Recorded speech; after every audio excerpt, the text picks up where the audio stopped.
Good evening, ladies and gentlemen, and welcome to your Friday night broadcast, brought to you all the way from Silverstone in United Kingdom.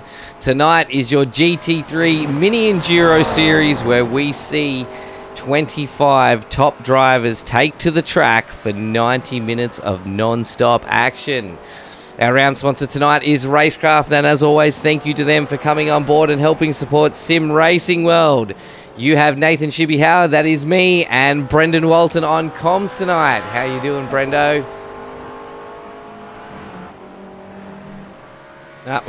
There's no Brendo, it's just me. It's a solo show. Surprise, surprise. Brendo was just complaining about his computer, but sometimes it's not the computer, it is the user, guys. I hope you are all doing well on your Friday night and have not worked too hard throughout this week. We are 51 minutes into practice, and let's see if we can get some of the practice times up there for you guys. And that's sort of what we're doing in the practice times. We've got 6 cars in the sub-2s. So that's some pretty blistering times, and we've got Matty Keith Keen on screen right now from the SLM Motorsport boys. How's your week been? While we get through some of this practice and we get Brendo back on comms, how's your week been? Am I there? You're back, mate? Oh, we've got him back. Yeah. Am I there? What a legend, he's yeah. back. Most people would have just gone, nah, it's too hard. It was a last second absolute computer malfunction. That's how we got here. We're here. It's good to be back after a week off, and looking forward to Silverstone. It's going to really suit these cars. Probably stuff you've already said. I missed your entire intro while my computer had a spaz, but yeah, I'm really looking forward to this. It's going to be some great racing. Obviously, we're still trying to find the AM Pro split. Obviously, we know where a few of them are going to be from last year's results, but yeah, it's going to be a really interesting race, I think. Correct, mate. AM and Pro splits are finalised after the race tonight. So it's going to be very interesting, because some of the guys that were actually racing AM last season, in that off time, have really stepped up their game, and they're right up now. We're starting to see the AMs mixed with the Pros, especially in the GT3 and the Super Sunday show, where we've got our Pro and AM Supers running. So it's going to be you go. Yeah, it was definitely the case last year. We saw the Kitten cars running in the AM series. By the end of the year, they were right up there, competitive top 10 finishes, taking it to the Pro guys, and I think we're going to see them jump up into Pro next year. We've got a few new guys on the grid as well, so it's going to be interesting to see where they fall into the competition. Definitely, mate. And we say new guys. They're new guys to the GT3. A lot of these guys have been racing with SRW for, I think, the last 12 months. We definitely have picked up a couple of new names, like Michael Angus from the Fishy Boys. We all know the Fishy Boys. Everybody knows the Fishy Boys. I didn't know there's about 20 of them, though. They are a big racing group. They are massive. So looks like the Fishy Boys have thrown a few new drivers in the mix. Yeah, the Fishy team is a lot bigger than you think, and it's really good that the guys now are starting to, encourage more of their team to come along. It's starting to really heat up the team battle. Obviously, we've got, Chris Cross, another pretty prominent team. Alpha Venturi's really stepping up. They're getting a few more of their guys coming across now as well. The Juiced Boys? The Juiced Boys, yeah, perfect transition there. We're seeing a couple more of them now as well on the grid, so good to see that team game coming in. Bit of a moment there. I think that was Cowie in front of him, getting it all loose on exit. But, we see that, it was. What was I saying? Yeah, the team game is becoming really important, particularly in the GT3 series. As it comes down, obviously it's early days, but certainly as this championship progresses, the team game is going to be very important. Definitely, mate. We see it across the larger fields, especially the F3. That if you are racing with a team against a guy that may only have himself on track, you end up with one guy playing a blocker while the other guy just moves on out of there and takes the gap. And someone who hasn't got many friends This year is Cowie, obviously with Harry Dodds going off to Frog Leaped as well. And he's probably the only PSR boy that runs in the GT3 series, I think, at the moment. Obviously, Tyson, his teammates, usually RC for this one. They've got a couple more drivers that I know of, but, opting not to run the GT3s. Cowie did a pretty good job by himself. And Tyler Sheaf there, coming from the Dirt Series last year, he's one of those ones you talked about there, ShiBBy, who's come from different series, stepped up into a GT3, and he's transitioning quite well onto the road course. Oh, mate, he is a pure dirt racer. When he joined SRW, that's all he did. He'd never branched out to doing any road, and he started racing road with a couple of us on Friday and Saturday nights and getting involved with the SRW community. And, mate, to see his, where he's come from in the last 5 months to losing the car in every corner, just having absolute problems. I think last week he finished in 13th. So it's amazing to see, the community support to help grow new drivers. Yeah, and that's what's really cool about SRW as well, is there's so much more than just a competitive racing league. There is that sense of community. And we talk about it so often, there's support, there's that social network, there's the camaraderie between the drivers, not just the team, the team talks, but inter-team, inter-community. These guys branch out, they go to different racing. I know, for example, we're going to be missing a few of our top drivers this week. They're all at the 12-hour for Bathurst, and, a lot of them meeting up for the first time at Bathurst. So, it's a community, but it's so much more than that, because you can make lifelong friends out of it, and obviously that shows when you've got these guys meeting up in real life and sharing those experiences. And this is sort of where it all begins in the GT3s, and it's a nice little segue into the Bathurst 12-hour as well. A lot of those guys come from sim racing backgrounds. A lot of those pro drivers sim raced as well, so it's that real immersion as well. 100%, mate, and it's all about getting out here and having fun with a bunch of good people. I think that's what we've really got to take on board, especially with sim racing as an e-sport. You don't necessarily, some guys definitely race as their team, but our open chat in Discord, most series is full of guys that are just having a good old laugh in a chat and enjoying racing. Yeah, you're quite right. I mean, I did my SRW in-car debut last night. Thanks for the highlight of my crash there as well, by the way. But I was sitting in the open chat, and it was a good time. Obviously we didn't have much of the crisscross boys in last night in the 86s, so I jumped up into the open chat, and the banter was good. It's we raced in good spirits, and there was some pretty competitive racing. Those 86s, certainly a hell of a lot of fun. If you're in the sim racing community and you want something to get started, and I cannot recommend them highly enough. But the GT3s, again, a pretty easy car to drive if you find the right one.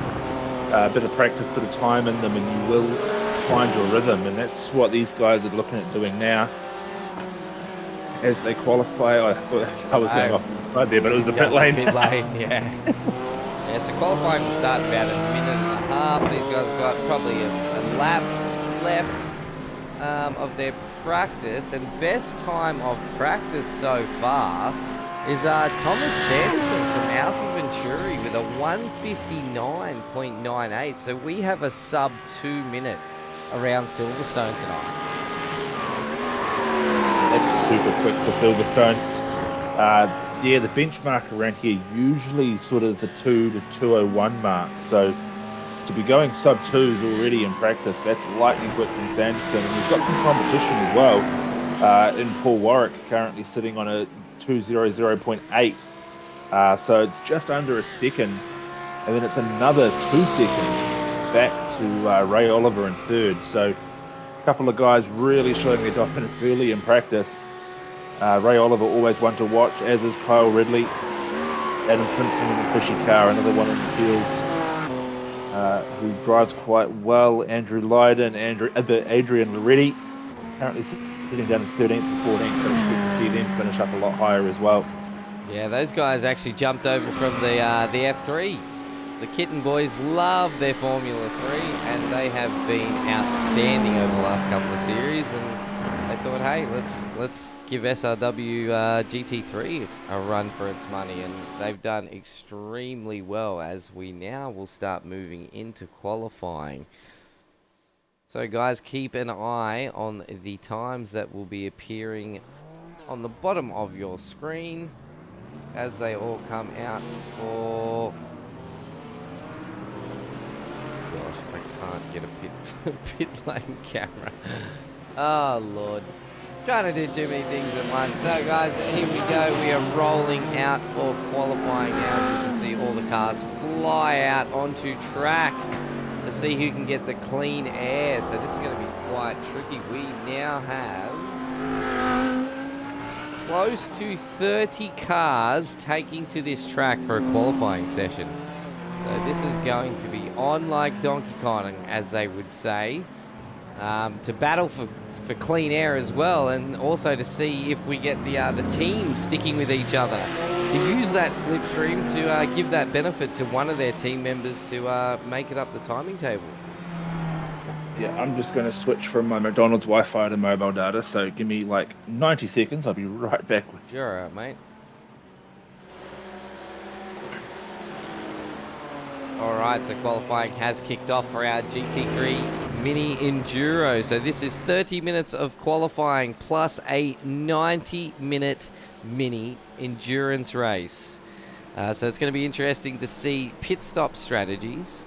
It's going to be interesting to see how the teams work together and work their way up. And a recent re-entry to the SRW league is Jet O'Murray, who absolutely smashed the Toyota GR86 series with his first entry in. He was 27 seconds in front of second and third place.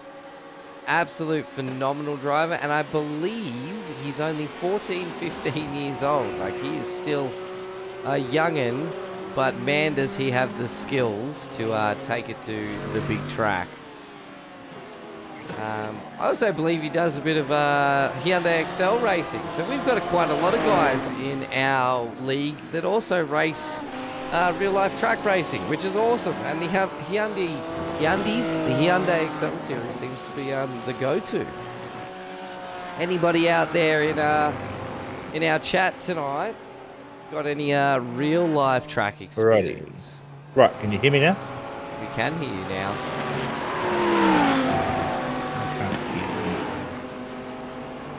Right, Andrew Lyden, Jason Chin. So as you can see, green sectors are personal best, and at the moment everybody should be lighting up greens as they finalise their out laps tonight.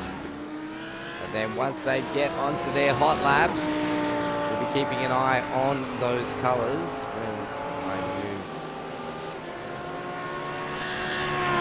When I move the sponsors out of the way, we'll keep an eye on those colours because they will start lighting up different colours. Purple means they have set the fastest sector overall on this track.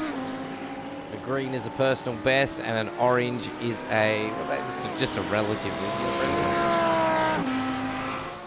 Oh, Brendo's gone again.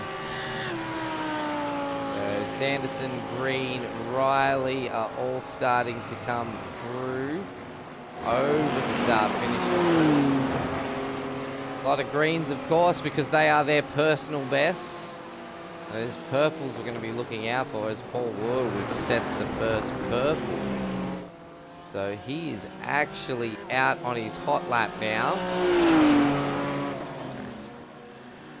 And we'll be keeping a close eye. Sam Christensen got a write off on his old Excel and took mine. Oh, that's awesome, mate. So Sam is a new member to the SRW actual team, SRW team no, I've got that wrong, SRW Motorsports team. So he was a newcomer on board, and we saw his potential, and our owner jumped up to him and said, hey mate, we're going to race for SRW. And he also races the 86s, I believe, as well. Which is really awesome.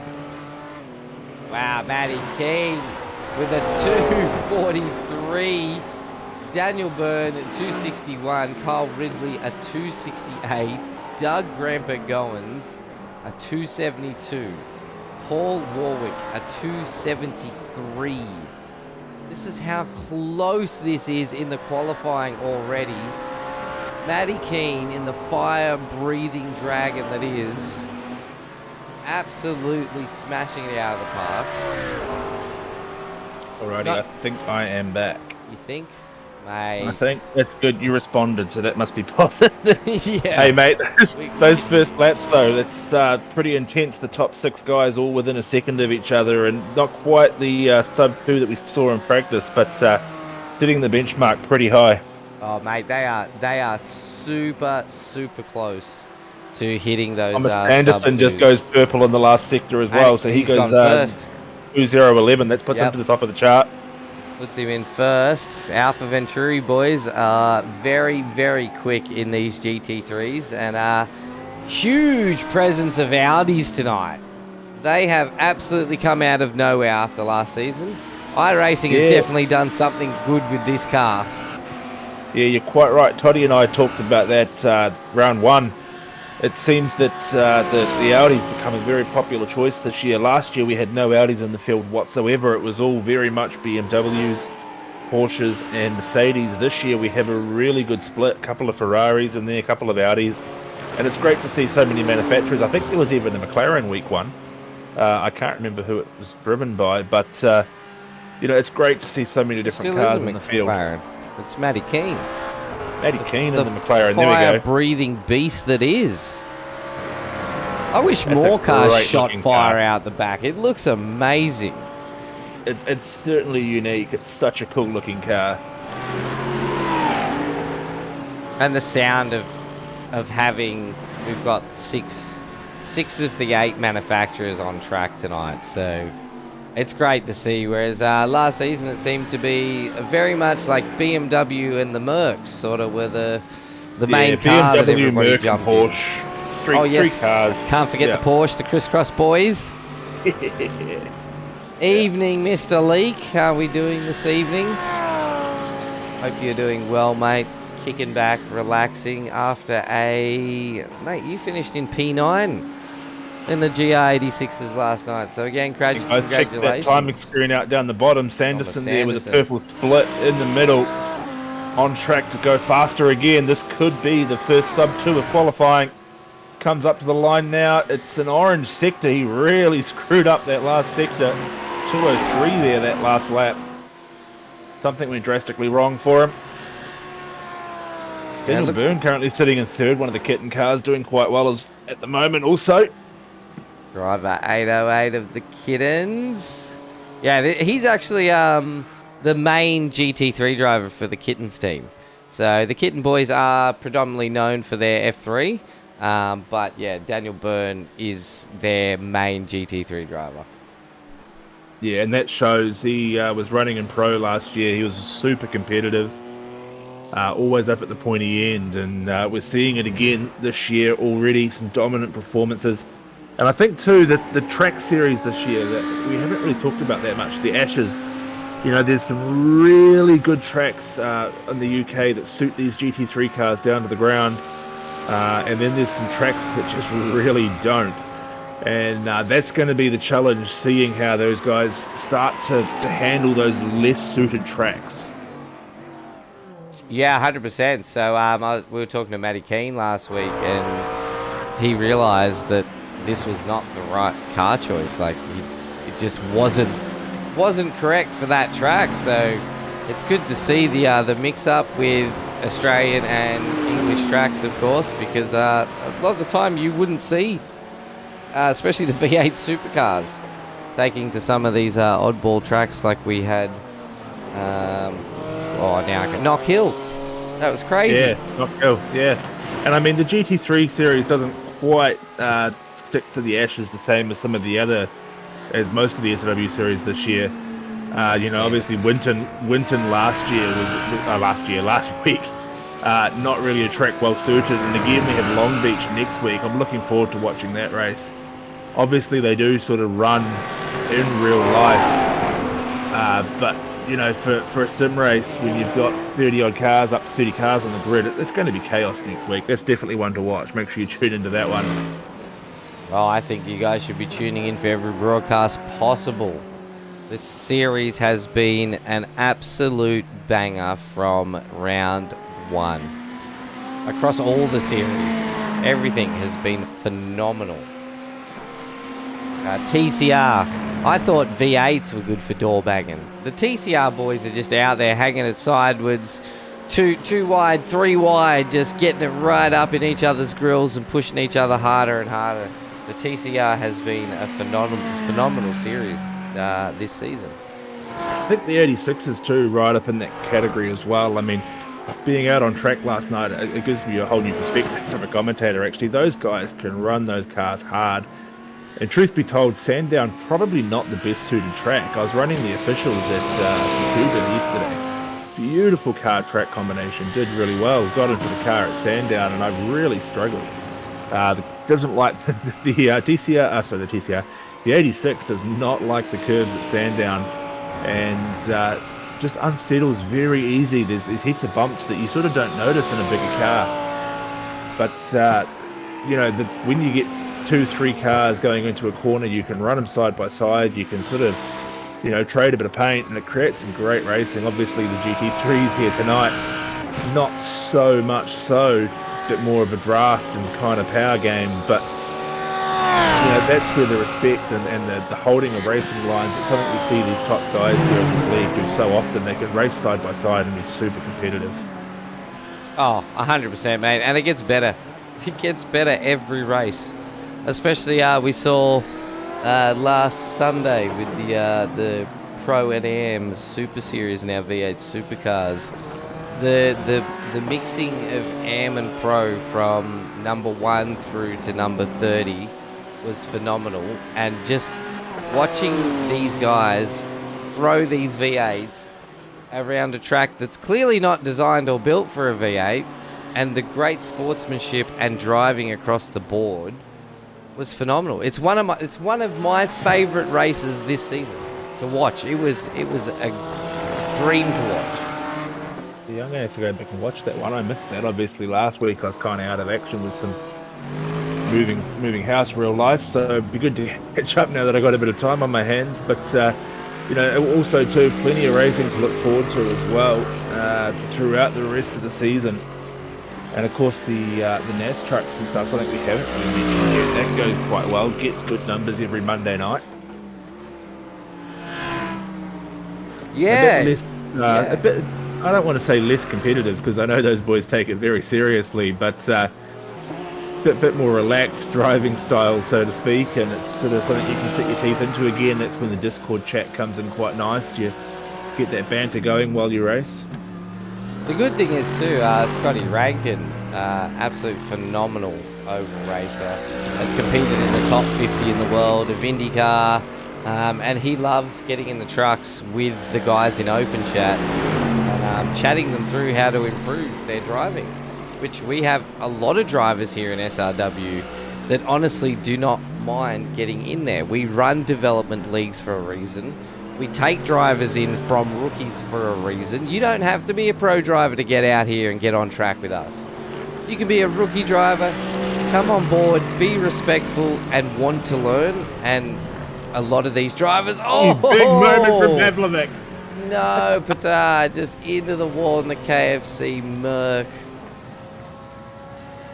That was good timing, mate. Good timing. Yeah, traction tends to work better on the road, buddy.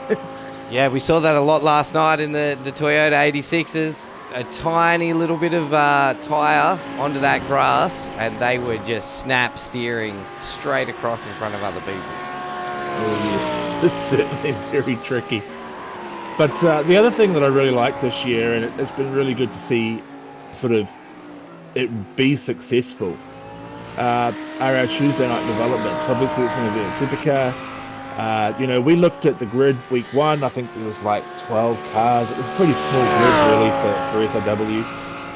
But what it did do was give those guys in the league a good chance to get some seat time. And you know, we've got some really top drivers in there, and I'll just name drop Ray Oliver as an example.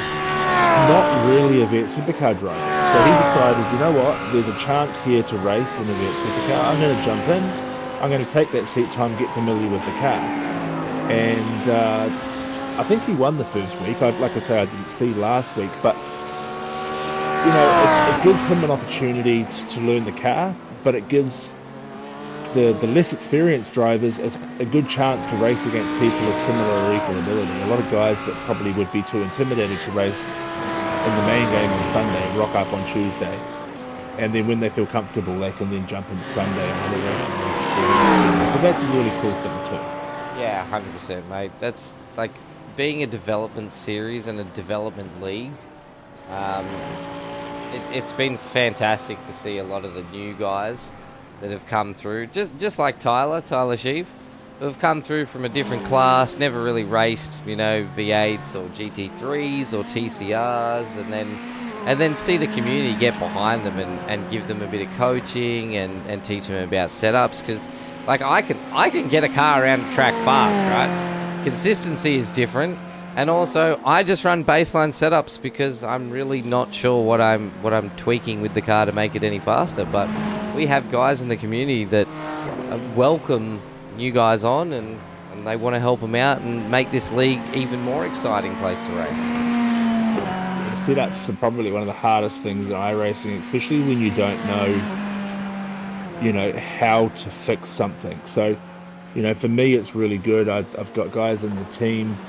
I can be like, hey, the car's doing this, and they will know where to start, or at least have an idea about what to change. I'm looking at a bunch of dials on a screen thinking which one to like hit first.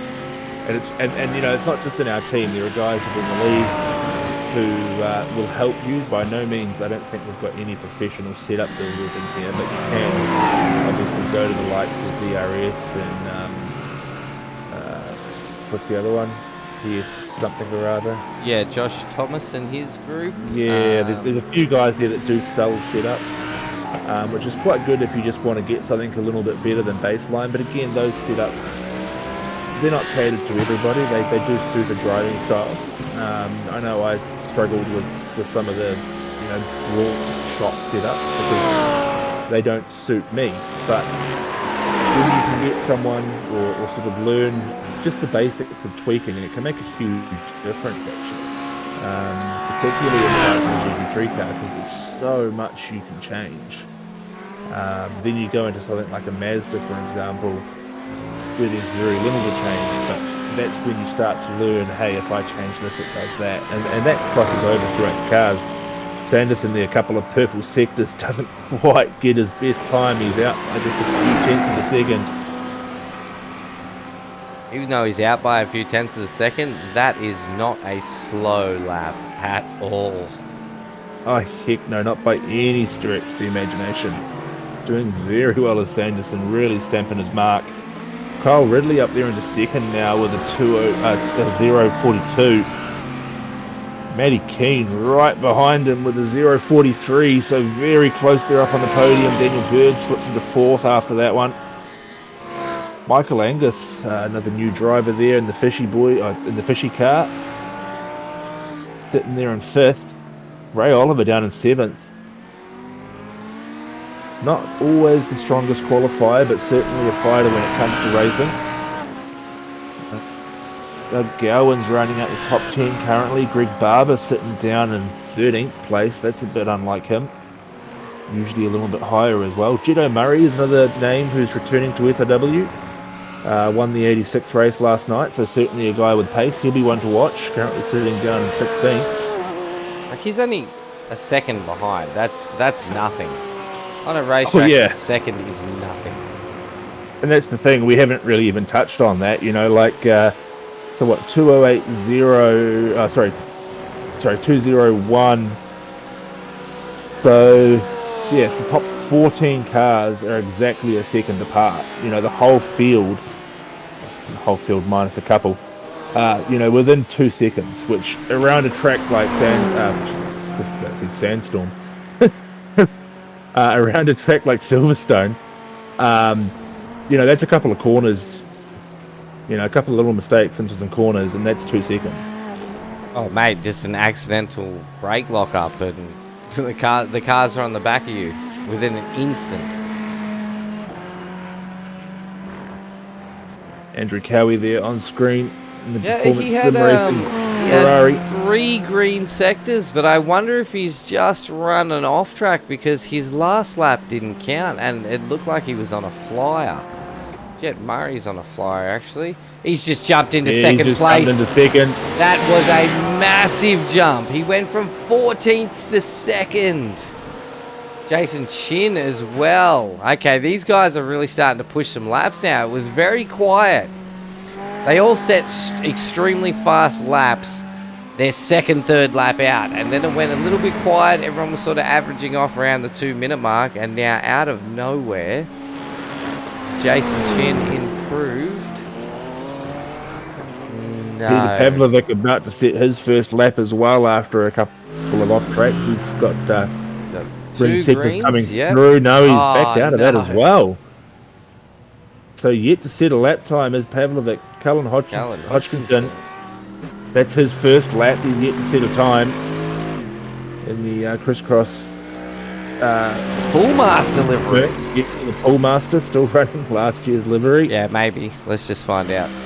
No, I don't think he's changed it. He was running it last week as well. Well, Poolmaster is still on board with them. They haven't left the crisscross team, so they are still on board. No, not at all. I think perhaps, and I stand to be corrected, they might have a specific sponsorship with that with Cal as a driver.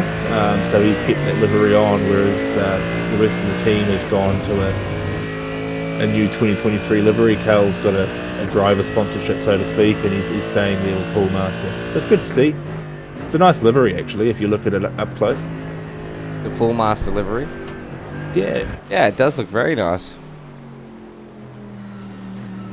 Smoke Studios. I've been doing this for over 12 months now. I feel like I could nearly shout out most of the team sponsors, yeah. Most of the team no joke. sponsors.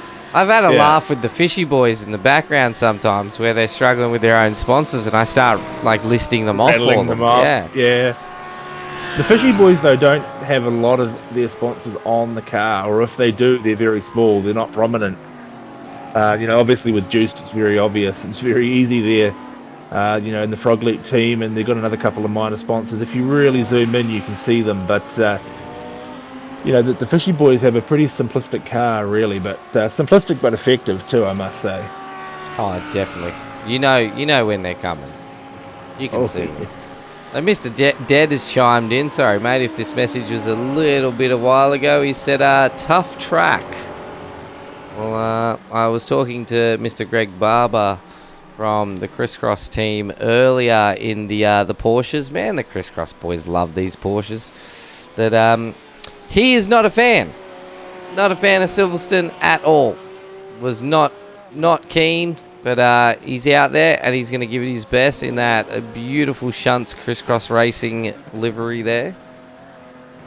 I think the thing with Silverstone, and it's something I've always found, particularly playing a lot of Formula One games, is it's kind of 2 tracks. And I mean, if you're familiar with Silverstone, it'll make a lot of sense because it is 2 tracks. And you sort of go down one home straight and you think to yourself, oh geez, it's not this one, it's the next one. And you kind of feel like you're doing 2 laps to complete 1 lap. So I sort of get where they're coming from, because mentally it's quite tricky. You're sort of trying to remember which corner comes after the last, but the characteristics of both pit lanes are kind of similar, and it can be quite confusing sometimes, especially when you're in the heat of the moment, to sort of remember where you're at. Do you kind of agree with that, or am I just... Look, to be all fair and honest, as a guy who wants to race more and doesn't have enough time to race, I don't even think I've done a lap around Silverstone. Oh, wow, really? Yeah, mate. I came onto SRW with no iRacing or sim racing experience. I've had a bit of fun with some little track cars, that I've owned, and other than that, that's about it. I only really got a wheel and pedals thanks to one of the other admin team who sent me his old wheel and pedals, and that's when I sort of picked it up from there. So I'm very, very fresh to sim racing. Oh wow, I didn't realise that. Yeah, that's me. But still can smash some pretty quick laps around and surprise myself sometimes. So definitely outdid you in the prototypes last night, mate. Oh mate, 2 meatballs in 3 laps. That's some kind of record for me, I think. I think it's a SRW record, to be honest. And then I backed it up by rolling in 86. You know, what more can you ask for? Mate, that was a beautiful roll, though. I still can't believe it rolled, to be fair. That was incredible. The way, it's really weird the way they're set up. It looks like their body roll, like there's no stiffness in the body. So it hits one bump, you get a little off the accelerator to try and grab it. She grabs again, spins you, then you hit the bump on the other side, and it's just like a boat. It just topples over. Oh. Yeah, I noticed the ride height on them was very, very high. Like, I don't know, they just seemed to, like a boat. They just kind of rocked. It was... Yeah. Very high center of gravity, so it seems, especially when you're watching them. Few penalties handed out. Okay, I'm getting some discussion from race control. So tonight, guys, I am going to be closely working with race control. It is something that, as SRW and a broadcast team, we have been trying to work out the best system, especially for you viewers, because of course we'll hear that there's a black flag and we'll say someone's been black flagged, but we can't tell you what it is. So I'm working very closely with race control tonight to give you any information. As soon as race control has it, I will know. So at the moment, we actually have a rear of grid start for car 216 for impeding car 380 after 216 invalidated his own lap. So it looks like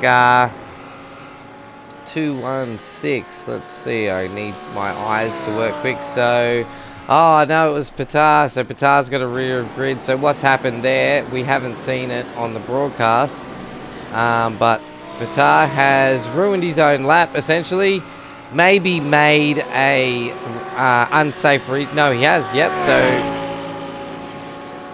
he rejoined safely, yet has blocked car 380, who was on a quali lap. So that was a bit unlucky on that. Good thing is he joined safely and didn't take anybody out. Yeah, just a bit of misfortune, I think. And you know, we did see it a little bit yesterday in the 86s. You talked about them, you know, being quite wily. We saw a couple of, race control drive-through penalties for unsafe rejoins. It's not something drivers do on purpose. You know, they sort of think it's safe, and then next thing you end up sort of collecting a car or having to swerve for a car to miss you. Oh yeah, definitely, especially in such large fields. Like we got 27 on track tonight, I believe. 27, 25, because I think 2 of those being Tyson McAvoy is our race directors, race control. And I think Jamie's in there as well. Can't see him at the moment, mate. But I dare say... Or is Greg Johnson race control tonight? No. Greg Johnson? Yeah. No, I don't think so. I don't know if Jono's come on board with us. Oh, I thought he had. If he has, that's new to me. I wonder if he's sitting in the pit lane then. But oh, there's a name that's good to have back in the series. Missed him week 1. Matty Gerard, the Flying Kiwi. Yeah, good old Flying Kiwi. We'll go do That's not his car, is it? We are on board with Matty Gerard right now. Oh, you can't tell me he's repainted his car. Wait, why isn't he not the black with the Kiwi fern? Where's the black fern car? There's going to be some words after this broadcast with Matty Gerard. Oi! Commentator's curse. Good job. That's what you get for changing your paint.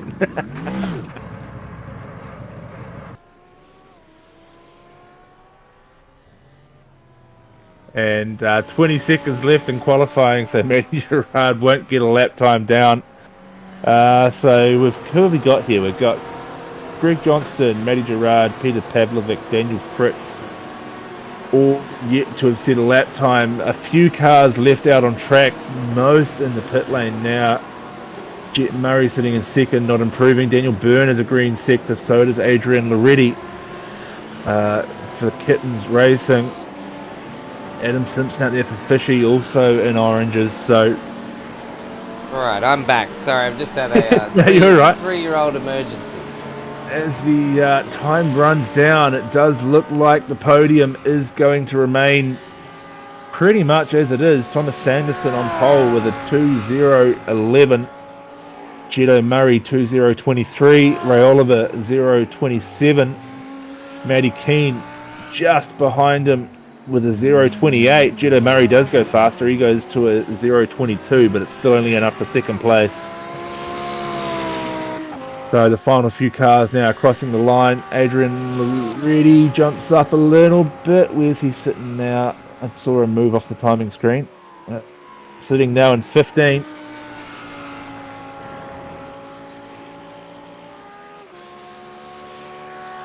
Brendon O'Loughlin in the juiced Audi. Another driver to watch, I think, this year. Probably going to end up down in the AM split, but, you know, I'm calling it now. Definitely one to watch in the AM split. I think he's going to be very, very competitive. Him, Matty Gerard, Peter Pavlovic, and Bradbury as well, Peter's teammate in the KFC Ferrari. All guys to watch. Mate, that just made me extremely hungry. They always do, those cars. We should... We've been calling for the last, season and a half to have some KFC sent to the broadcast team. Yeah, shout us a bucket for Christmas. Just a 3-piece pack. That'll do me.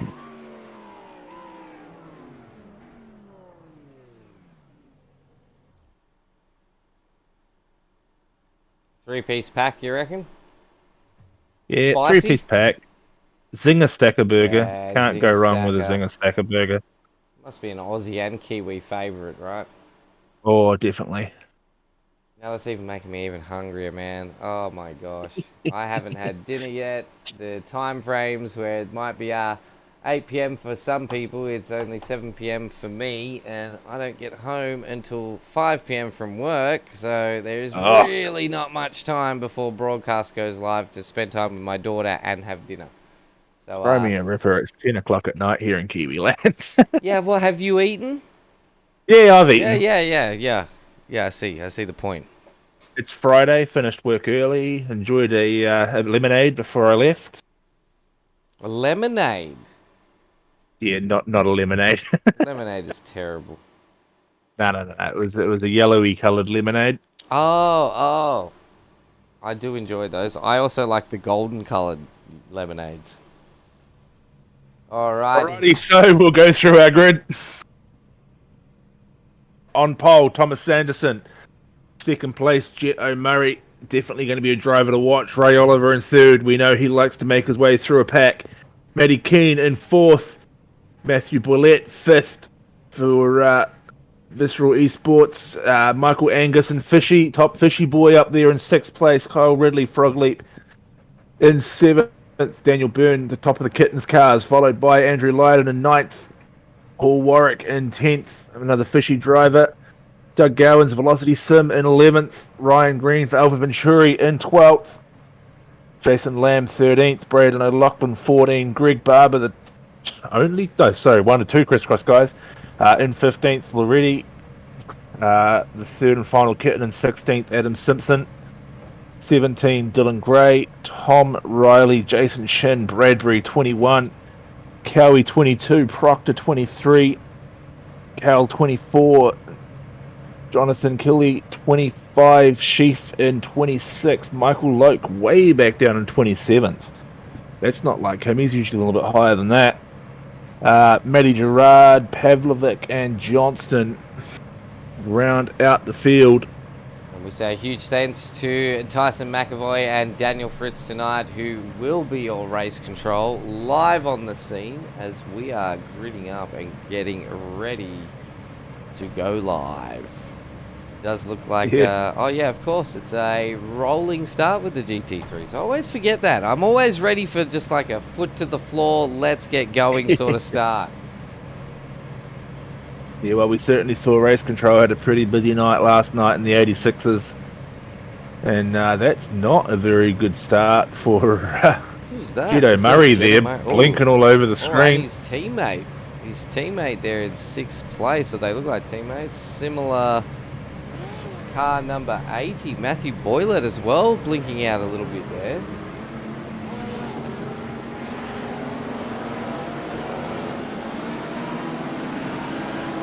Had my fair share of McDonald's Wi-Fi tonight. Hey, you gotta stop talking about food. It's unfortunate when it happens to the races, though. Last thing you want to do is drop out with packet loss. So the pace car is in. Thomas Anderson and the Alpha Venturi will have control of the field. That is Alpha Venturi, isn't it? It is, yes, of Thomas Anderson. Yep. And he has already put his foot down. He is out of there. He wants nothing to do with that green lights. He is just gone.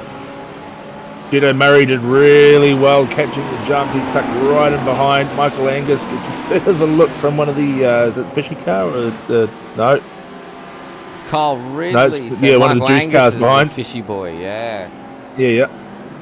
This is going to be extremely hard to keep on top of everything that's happening tonight. It looks like it's been a pretty clean start through the first couple of corners. Not too much carnage. Great start, though, from Sanderson. Judo Murray manages to catch up.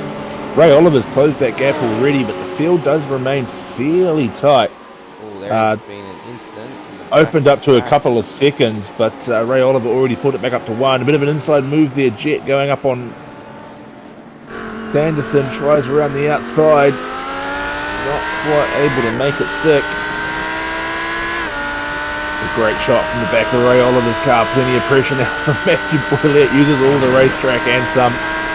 Trying to just stick that inside wheel up. A bit of a Hamilton Verstappen moment coming down into Cobbs.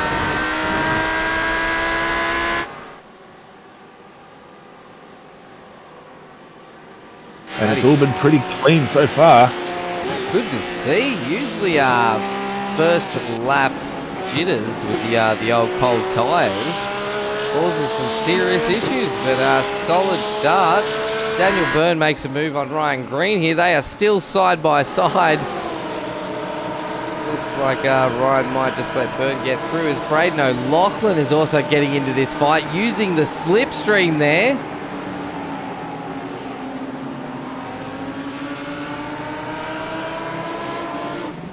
Move back through the pack. We've got Cowie battling Jason Chin, Callan Hodgkinson, and Robbie Bradbury.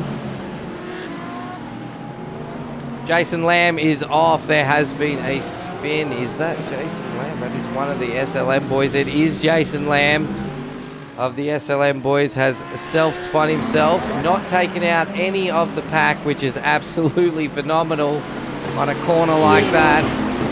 Done very well. The rules in SOW, if you do spin out and you're on track, to hold your brakes. Do not move. Wait until the track is clear. He's done very well, as has everyone that's managed to get around him. We jumped there to Greg Barber. Loretti's off the track. Already off the track. Lost a couple of positions there. Quite vulnerable to Bradbury as well on the exit of the corner. It's funny because I was talking to Adrian before the race. I said, mate, just be careful because any of the mistakes you make, I'll make sure they end up on broadcast. And there it is, Adrian. I stuck to my word, mate. As Bradbury makes a big move down the left-hand side, and they're going to stay side by side. Oh, a little bit of a clip.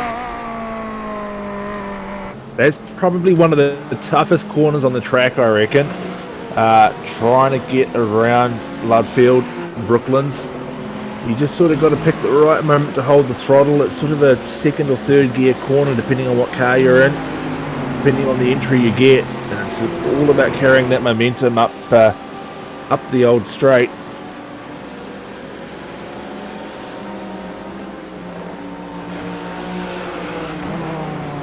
So Adam Simpson in 13th. He's up 4 positions. He's currently the hard... no, he's not quite the hard charger. Carl's up 5 positions further back.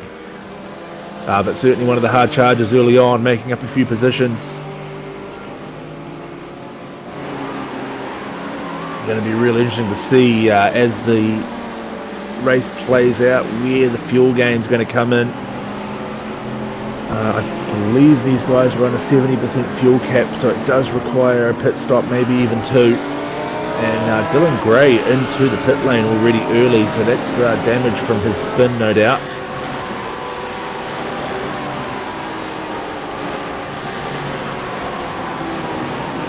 The line of cars coming down the home straight there. Daniel Byrne just sitting quite comfortably at the moment, chasing Kyle Ridley. Michael Angus in front there. Sort of just gives him a little bit of a bump through the loop hairpin. Just lets him know he's there. They do have 90 minutes, so they don't have to try.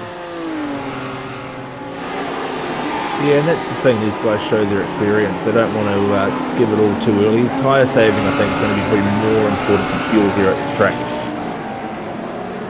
I have no idea what I clicked to show that pit stop.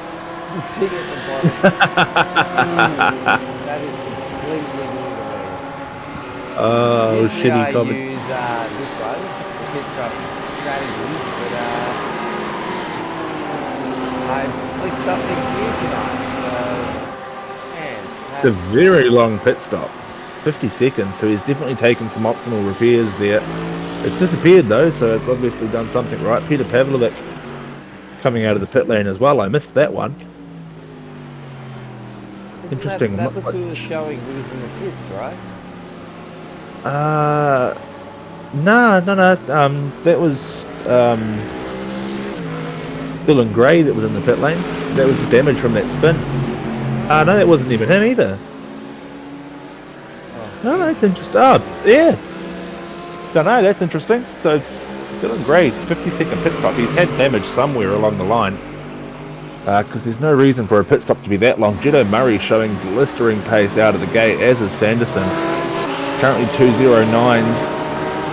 Kyle Ridley now closing in on Michael Angus, looking a bit more aggressive. Trying to get a draft, get a bit of an overlap coming into what's that, Cops? So hard to tell on this track which straight they're coming down at a glance. No, that's the start. That's Abbey, this is Farm.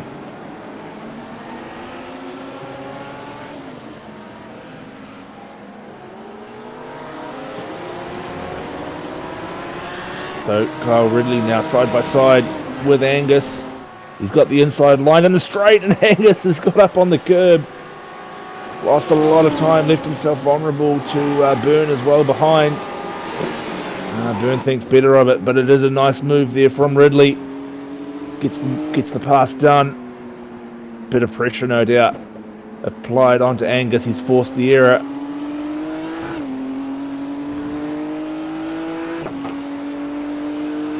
Great shot from the onboard there of Daniel Byrne. Oh, Ryan Green's off track. There's been a spin. He has just plummeted down the table. He is now down to 20th. What has happened here? I wonder if this was a self-spin. Okay, it's not going to... A bit further back. Oh, no, there's also some flickering. That looks like some internet issues. That was the dirt though, and then definitely some. One of the kitten cars got net coated hard there. Who was that? Hopefully we're not missing any of the battles at the moment, but yeah. No, that's Daniel Byrne. Yeah, that's a huge net code there, and then he just disappears off screen. That's going to be an interesting one to find out. So during that, we've had Paul Warwick make a move on Jason Chin. Doug Grandpa Goins has made a move on Michael Angus. Dylan Gray has just made a move on Michael Locke. A few moves through the pack here. Oh, could have been wider than the pits. could have been Lydon there that we saw get net coded because he's currently in the pit lane from the kitten cars. How I did that. Couple of cars, I don't know, but it's coming up for all the cars in the pit lane, so we'll stick with it. It's actually quite helpful. Yeah. Green's into the pit lane as well. I just wish I knew what I accidentally clicked. And I believe it's Boylette's car that's flickering around up the top as well. So a couple of connection issues for some of these drivers tonight. Always disappointing to see. Matty Keane there in the McLaren, the fire-breathing McLaren. Currently sitting in 4th.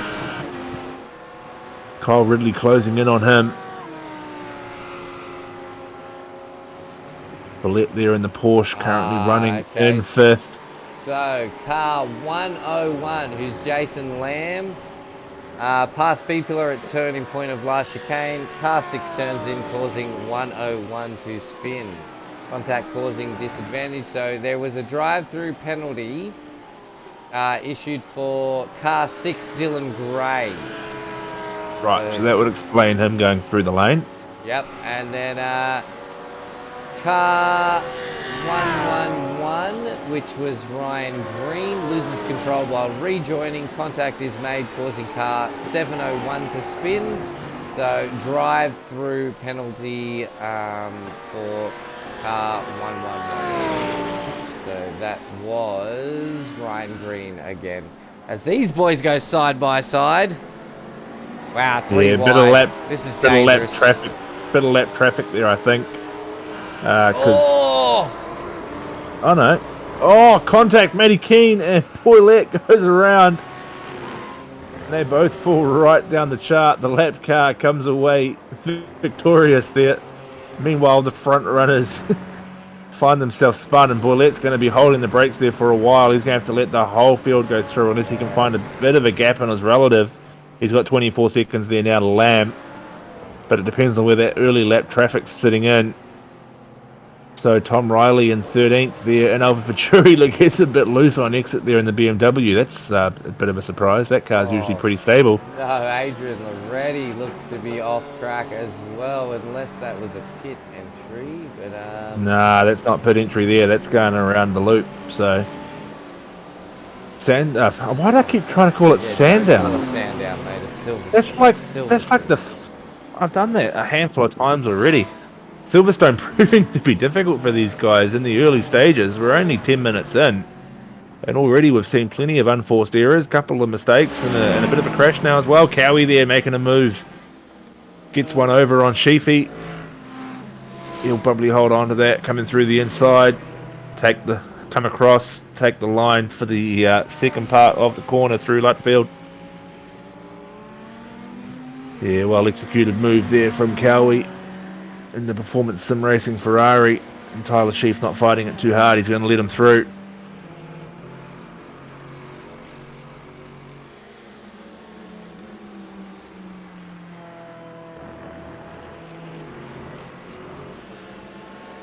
Why am I getting beat? why? What now? Oh, I think my headphones might be going flat just to, really... just because, what else has gone right today?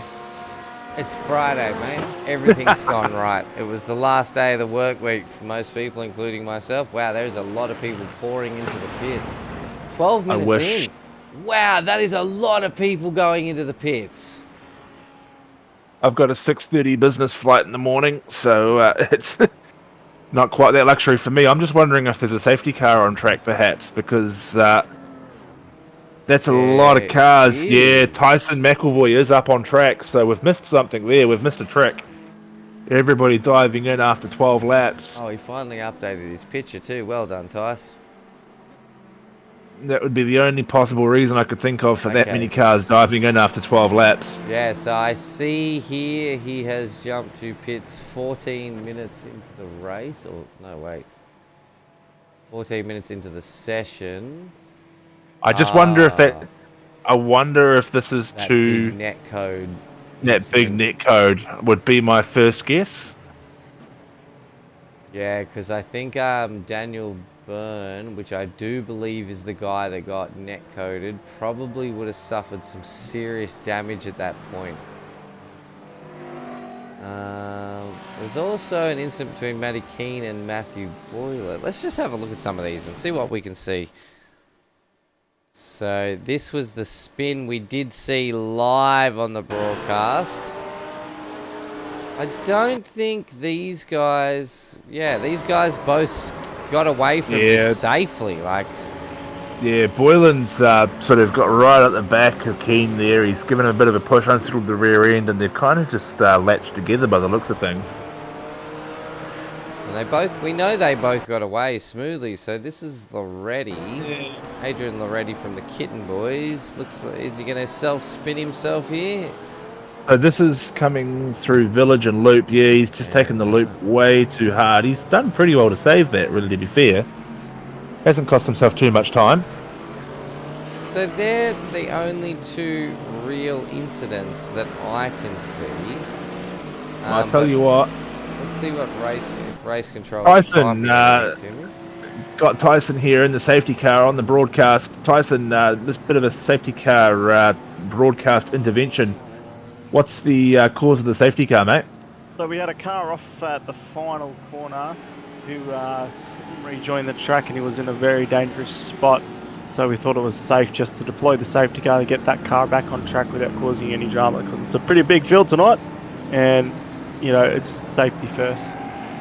Yeah, definitely. We couldn't find that one on the replays, so good to have you there. I'll pop you back up into the RC room, and if we need you again, we'll pull you back down. Keep the car straight, mate. Perfect. You're doing well boys. so far. All right, so we've had a car spin on the final corner. Is Mr. Tyson McAvoy, our race control tonight, who is also driving our safety car, has stated that the car has rejoined not on the best spot, so they've called the safety car to stop everybody from piling up into this car as he rejoins the track. So good to see. Yeah, that's quite a good call from the RC team, really. You know, sometimes those cars do get off. It can get quite hard to find a gap in traffic. So to keep it fair for well, maybe not fair for the guys that had a 10-second lead, but to give everybody the best chance, they called the safety car. They'll reset the field. And to be fair, they didn't really have a huge margin. Obviously, Sanderson and Murray pulled away from the field, but you know, as you look down the timing chart, there was plenty of close battles throughout, really. So it's not going to cost anybody too much.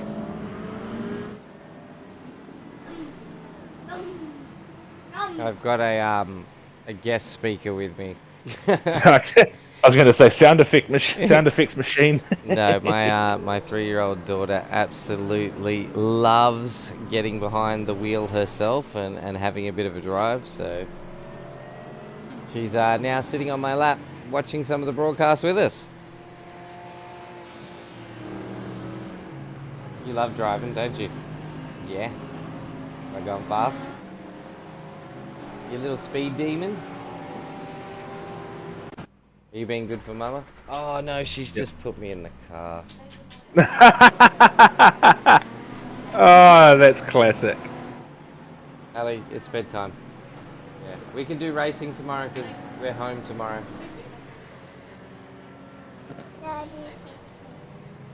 Alrighty, so we are 8 laps in, and we have our first safety car. Sanderson leads from Murray, Warwick in third.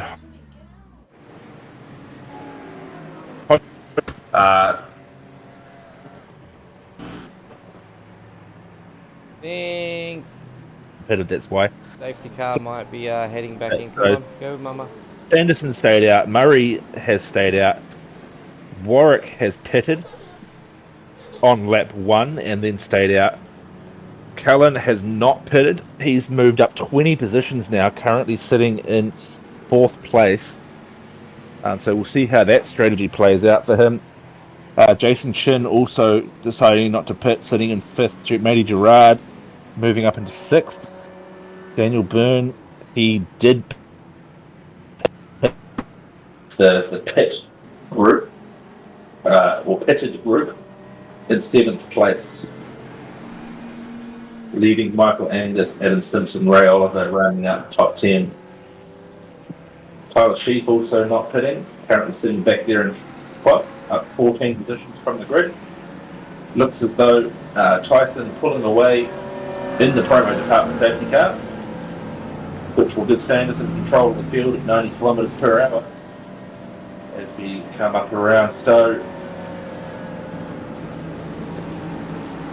I think your headset's turned off, mate. Your microphone sounds a little different. File restart. Expect to see Sanderson jump the field early again.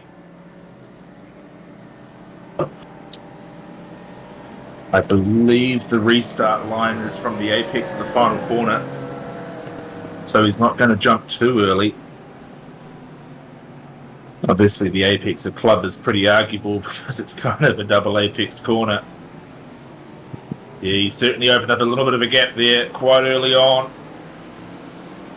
And Jet didn't really stick with him all that well.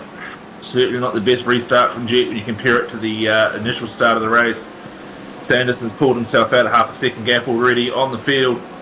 Judo Murray caught sleeping, as was the rest of the field really. Warwick back there in third place already finds himself a second and a half down on the leaders.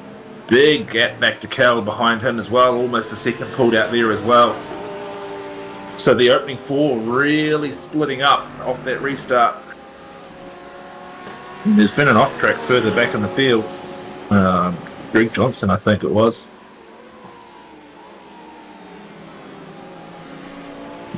Judo Murray, though, we still right on board with him. He's looking to close that little bit of a gap as we switch.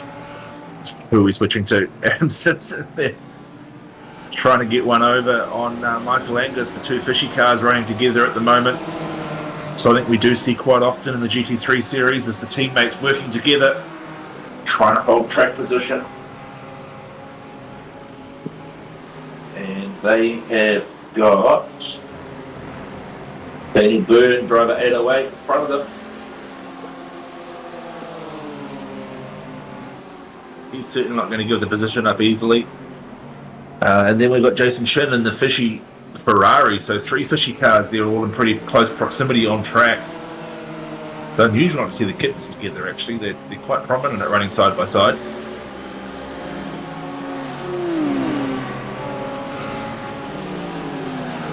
Bit of a look there. Daniel Byrne zigzags across the track, trying to find a line. Bit of a defensive and attacking move as Byrne tries to get ahead of I lost my place. Byrne tries to get ahead of Shin, so. And he's done so. Great piece of work from Daniel Byrne. He's now chasing Matty Gerard in fifth place.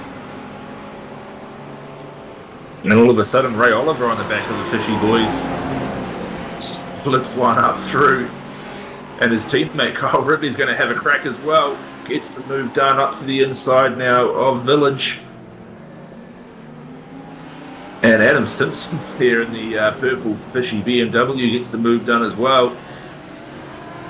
All of a sudden, Jason Chen sitting duck. And Matty Keane gets through there as well. So Jason Chen was running quite highly. I think he's just lost about 5 positions in the last 4 corners. Not ideal from him. So we jump back to Andrew Lydon now in 18th. He's got his teammate Adrian Loretti just jumped in behind him. Great little move up the inside there through Village. No, that's not Village. Where are we on track? No, that's Club. That's the last corner. Brendon O'Loughlin. He's at the top of the broadcast. He'll be one to watch in the AM series. Not the fastest driver, but certainly very consistent.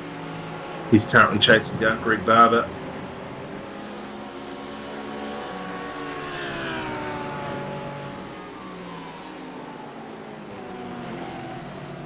Back to Robbie Radbury in the KFC Ferrari. Almost said Porsche for some reason, not sure why. Clearly not a Porsche. Again, another one I think who's going to be very competitive in the AM series this year. Pokes his nose up the inside, coming into Stowe. Late brakes, massive commitment. Doesn't quite get the move done. He's left himself vulnerable to the kittens behind. Oh, and a bit of a tussle for track position there. He managed to split the kitten cars, but they didn't give up easily. Who was in behind him there? The trailing kitten car already not wanting to give up that track position easily. He saw the window and he was going to take it. Jump back to Tom Riley in the Alpha Venturi car. A bit of a bad start for him. He finds himself down in 20th position. Down one from his starting grid, so he hasn't really fallen down, but we certainly expected him to come up a little bit. As Sanderson there with the fastest lap of the race, Carl Hodgkinson off there in the background in the Poolmaster Merc. Anyway, Sanderson, as I was saying, just broken the 2-minute mark, so he's now at the 59.6. Massive lap time from Sanderson. Jetto Murray is 59.97, so the two top guys have really put their foot down now. Bit of a lighter fuel load after 11 laps, and they're starting to set some blistering lap times. So at the moment, the Frog League boys, Ray Oliver and Kyle Ridley, making their way up through the field. They're currently sitting in 6th and 8th respectively. We ride on the lead car, chasing down Michael Angus. Currently leading for the Fishies. Adam Simpson, though, trying to work with it. Regarding there the shunts. Porsche for Crisscross Racing finds himself in a bit of a battle pack at the moment. He's got Brendon O'Loughlin as in contact. O'Loughlin off the track. No, it's not. It was, O'Loughlin off the track. And it looks like Matty Gerard's pretty involved in that. Yeah, it's Matty Gerard that's found himself a bit of right back up the field. He hasn't finished yet either, so Matty Gerard is running, what did I say, 4th or 5th at the restart? He's way back down now in 23rd, so something's happened there to Matty Gerard.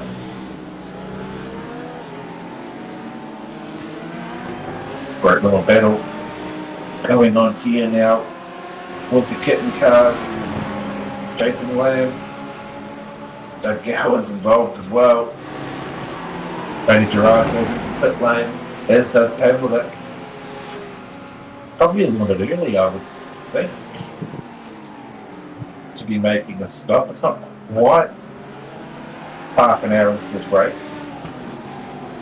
I would say probably a lap or two too early for an undercut as well. So interesting strategy there, as we see Jason Lamb have a bit of the blink. Doug Gowan's just sitting there patiently behind this pack at the moment.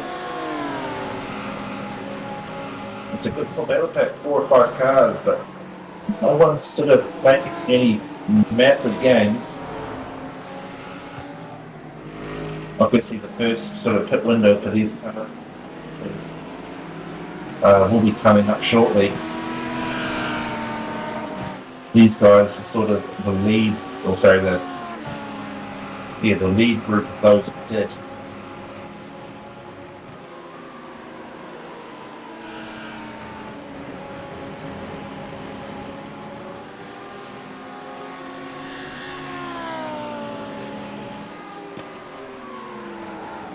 I think one of the few guys actually running the Lamborghini here this year. There's a couple on the field.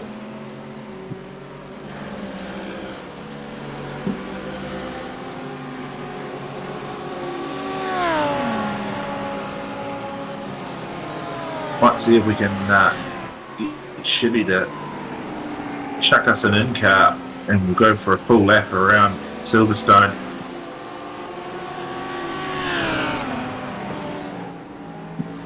See Pavlovic's pit stop there up on screen, 110 seconds, so he's had a bit of a moment. He's had some serious damage. As we see the other KFC car, Bradbury in a massive crash, Gowan's involved. That's Brendon O'Loughlin. That could be safety car, I would think. Unless they've managed to regather it all fairly quickly.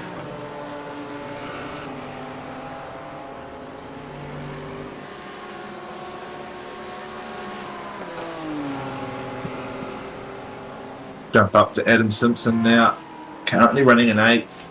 Got a bit of a gap between the two cars.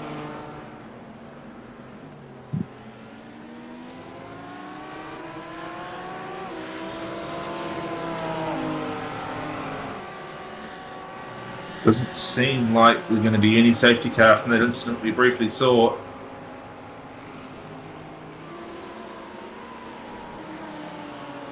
You stay with Simpson, Ridley in front, Matty Keenan behind. These guys are all pretty quick. They'll probably try and work together a little bit if they can.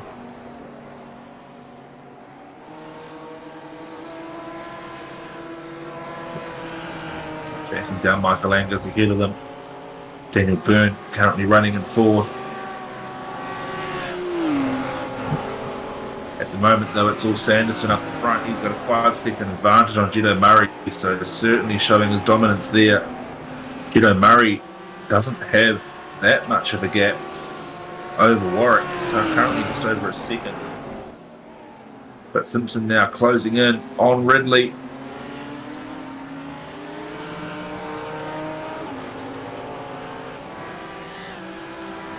Starting to make his presence known a little bit more.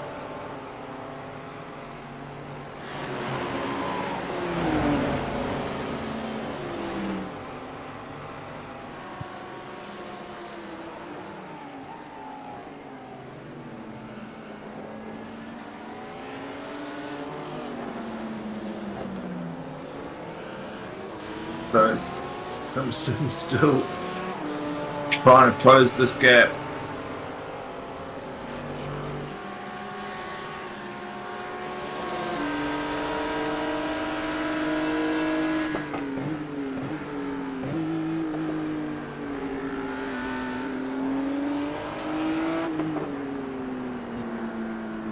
Come back to the onboard now. Not quite able to get that pass done.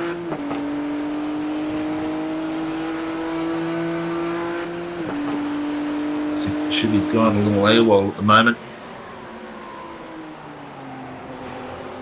because we seem to have been stuck on Simpson for a little while.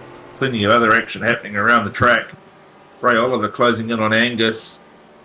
Matty Keane all over the back of Simpson. Moretti and Lamb closing in on Carl Hodgkinson for 13th place. Brendon, O'Loughlin and Gowan's battling it out a little bit further down as well.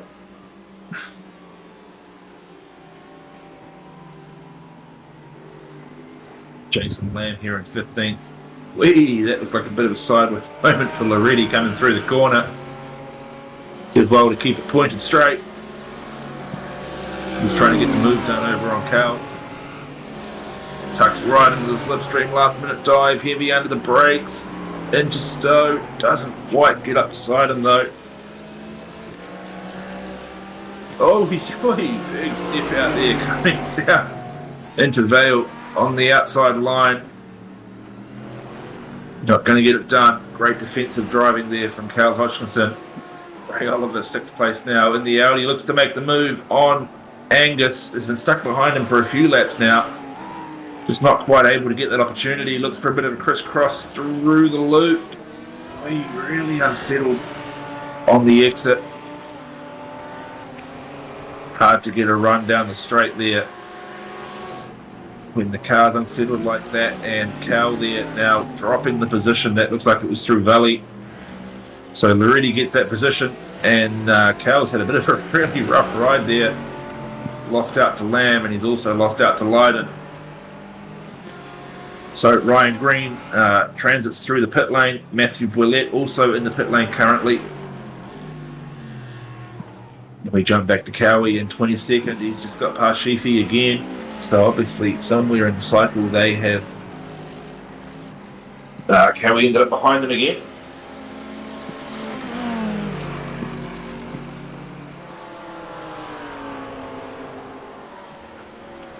Andy Keane, Adam Simpson battling it out for 8th position. Lane's lying from the back of that McLaren.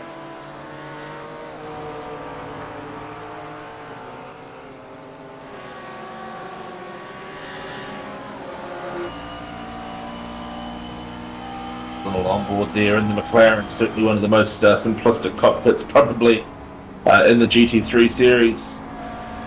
Great chance to see the gear changes, all the shifts. I might just keep quiet for a little bit. You guys can turn your TVs up and enjoy a lap on board with Matty Keane in the McLaren GT3. Coming around the final corner.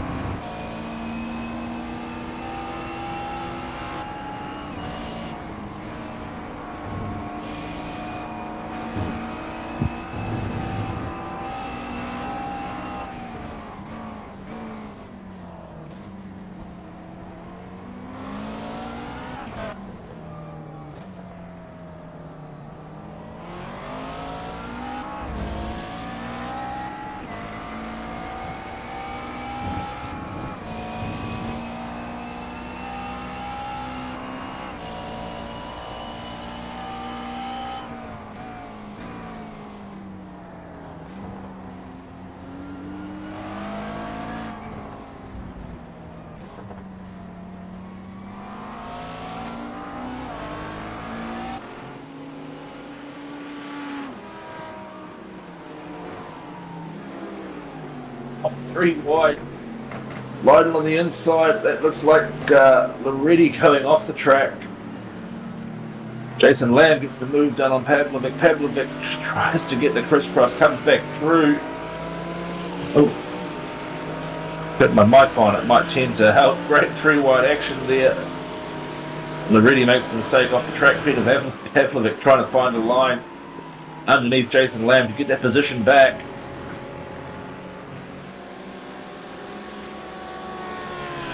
Jason Lamb's done a very good job to keep that position. He's certainly impressed me tonight. He's been a bit of a quiet achiever. Sitting in 14th, he's one down from his qualifying position, but he's had a pretty tidy race, really. Made some great moves. Brendon O'Loughlin down in 19th. He's slipped down a few positions. He'll be looking to make them back. Gowans finds himself in the middle of an unusual battle pack. Proctor and O'Loughlin behind. Gowans probably a quicker driver there for Velocity Sim Lab compared to the two guys around him. Got caught up in an incident a little earlier on trying to make positions, but he's not really gaining back to track time. Andrew Loden dives into the pit lane from Kittens. As we see there, Gowans under a whole lot of pressure from the 380 through Proctor. No, that's probably not fair to Proctor. Proctor's a pretty quick driver as well, really. Trying very hard to keep that Lamborghini side by side. Certainly got his nose up the inside as they come down into Cops. Through Maggots and Beckett's. And, whoa. That's, whoa, where are we here? Brendon O'Loughlin stick to the nose up the inside. As they go through Chapel.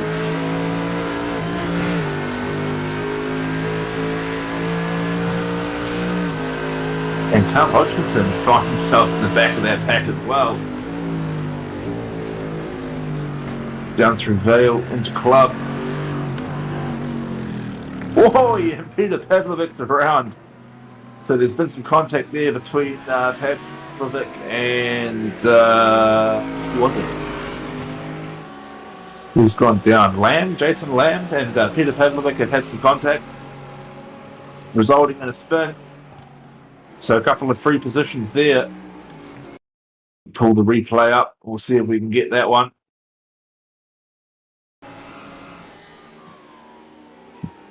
Oh no, so Jason Lamb may have spun himself here.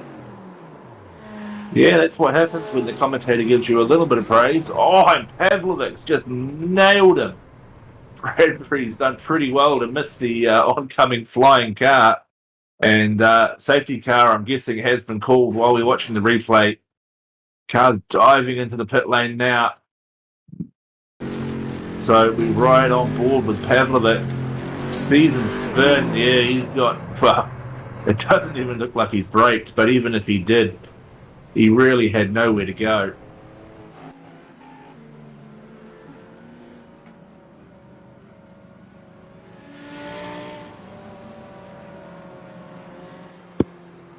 So while we have the cars cycle through, I might just, do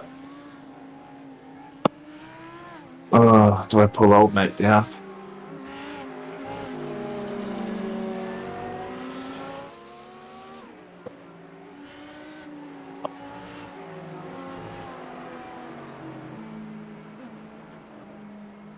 Drew, but Tyson, mate, I've lost my co-commentator, so you're it for now. perfect. So, well, what a juicy part of the race we've just had. Why can't I hear you?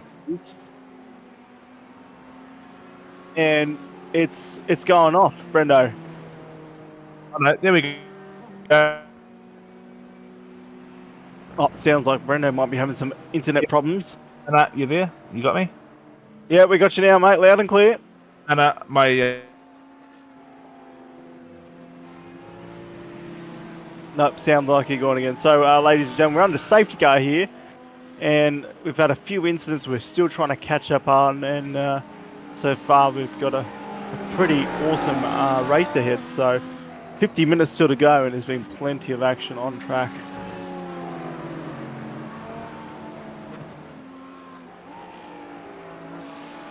So I can imagine all the action through the comm box has been just as exciting and as busy as I've been.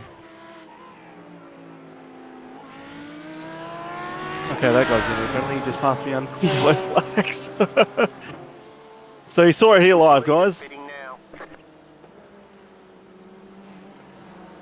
But we've got a very busy field here. I've just got to try and get this pack all grouped up. Pit exit is closed. Pit exit is closed. And we've got a bunch of cars. Got a few cars to wave around to, but we'll get the cars all bunched up nice and pretty and go from there.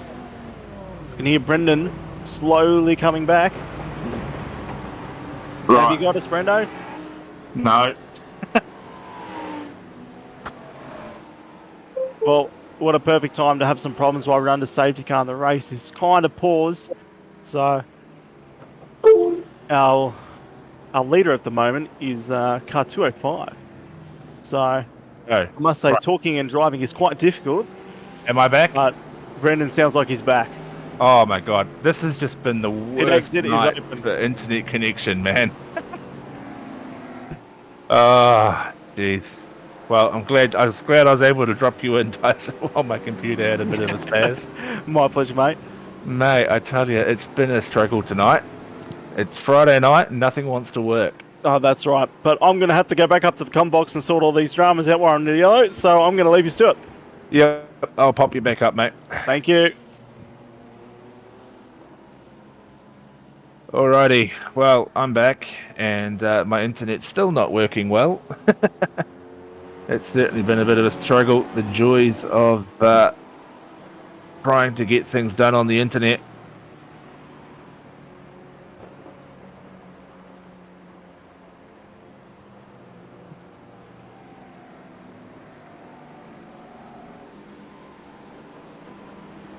So hopefully Tyson...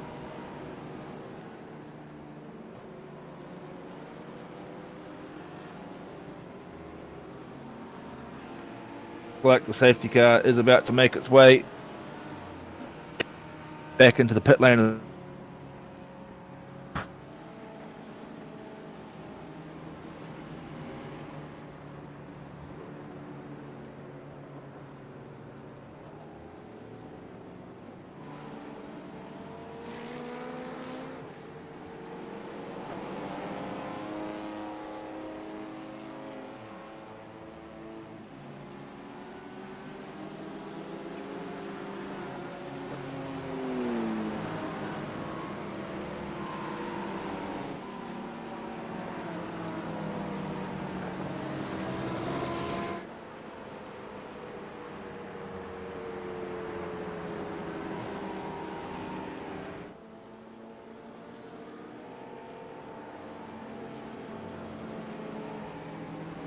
Ray Oliver 6, Kyle Ridley in 7th, Matty Keane up into 8th, Andrew Proctor 9, Greg Barber 10.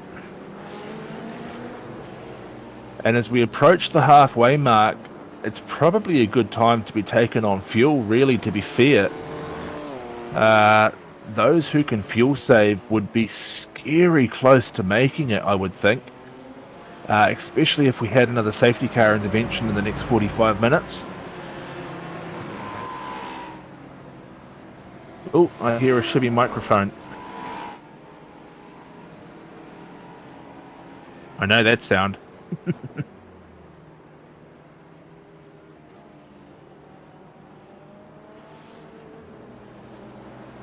What's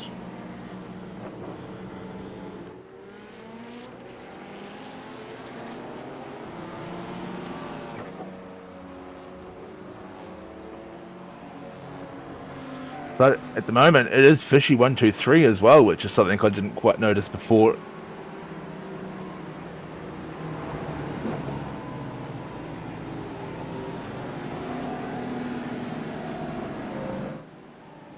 So we come up into Brooklands.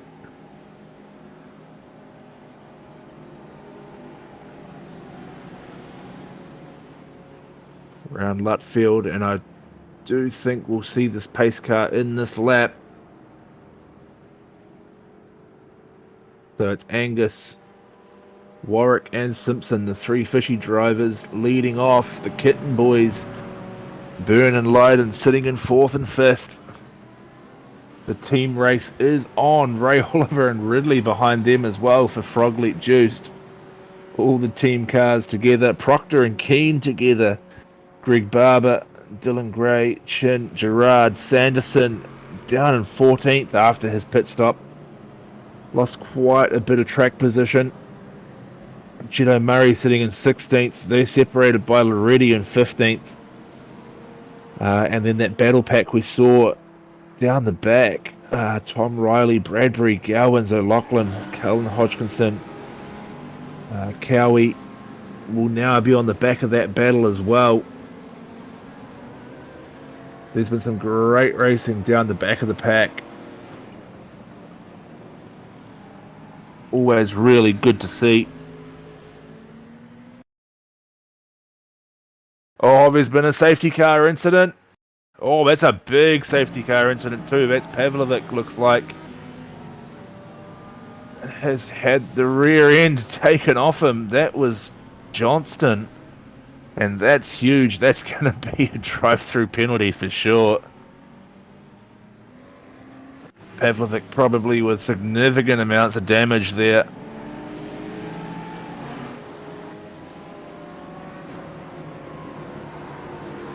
So we have crossed the halfway mark. And it looks like the pace car is going around again.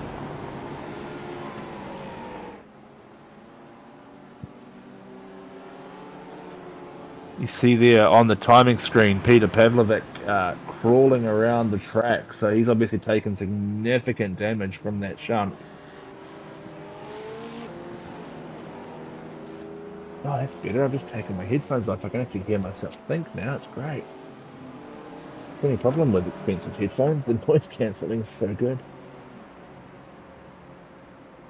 Yeah, Pavlovic having a lot of damage. He's really crawling around. You can see the PP there on the bottom left of your track map. He's really struggling to get around. Oh, he's not going slow. He's got a bit of pace. So Ray Oliver goes into the pit lane, as does O'Loughlin. Perhaps those Frogleap boys are going to try something. Jonathan Cully into the pits as well. You can afford to lose a little bit of track position under the safety car. You can also gain quite a bit from staying out if you've got the fuel.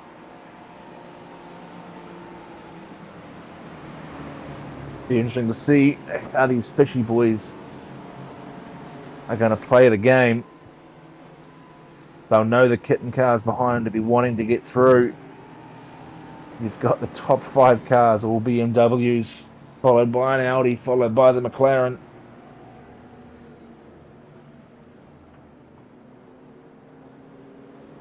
And this is probably going to be one of the longer safety cars of the season, that's for sure.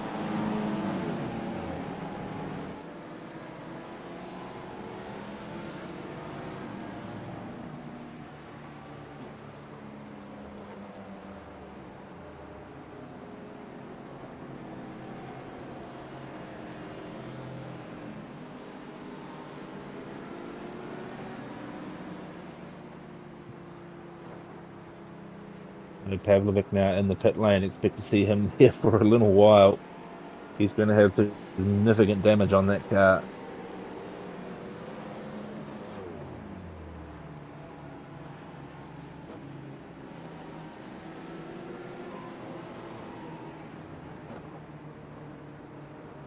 Oh no, he's out already, so perhaps not quite as bad as we thought.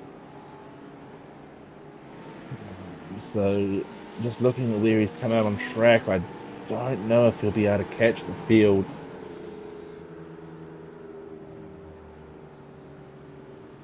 We'll see if we can jump back up to the promo department safety car. Oh no, it's already disappeared, so Tyson is pulling away, so we will be going green next time by. Michael Angus leads the field, keeps control of the line at 90 kilometers per hour as they come up the hanger straight. Oh, excuse me. Single file line.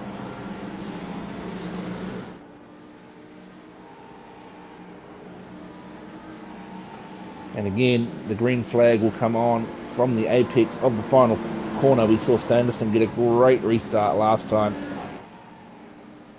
These fishy boys will be in their Discord chat. They'll be communicating. Angus has opened up a little bit of a gap coming through the second to last corner. And he's got a pretty good jump there as he puts the foot down. He's certainly got himself just under a second's advantage as they cross the line. And it looks like the crisscross of Greg Barber there back in ninth steps out very early trying to make a move, and he's got the move done over Andrew Proctor in the Lamborghini. Great restart there from Barber. Timed that run flawlessly. And Proctor's made contact, and all of a sudden Greg Barber has to run a little bit wide to stay off it. And Proctor goes around. I'm not quite sure who that was that collected him.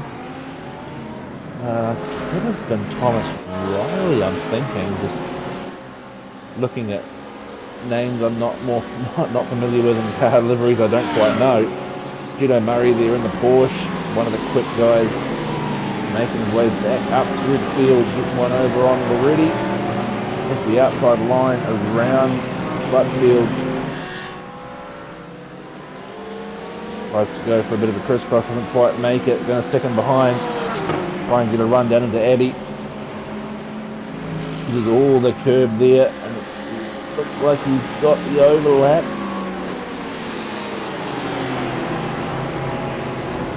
Great side-by-side action, using all the road, bit of a wiggle, bit of side contact there.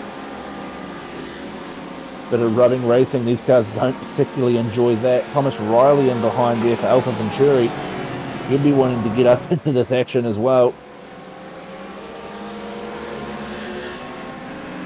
And he's off the track. Watch the rejoin.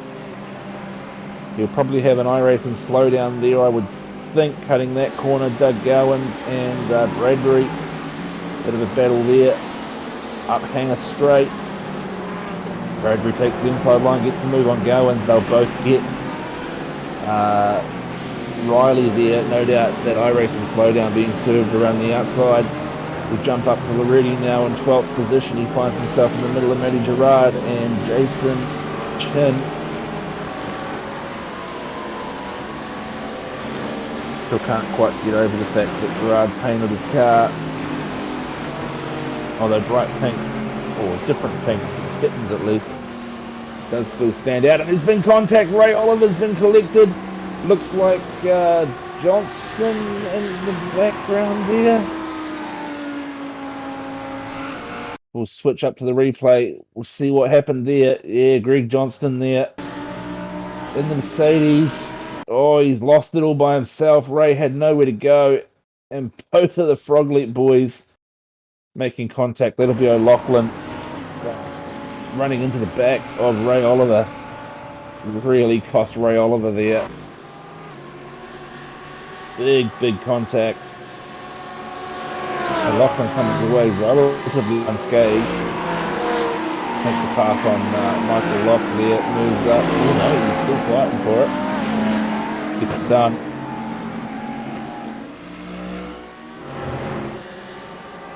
Really disappointing for Ray Oliver. We jump up to Greg Barber in the shunt CXR Porsche. He's chasing down Dylan Gray. 9th place. He's the sort of driver that would like a top 10 finish, probably even top 5 if he can make his way up through the grid here with 35 minutes remaining.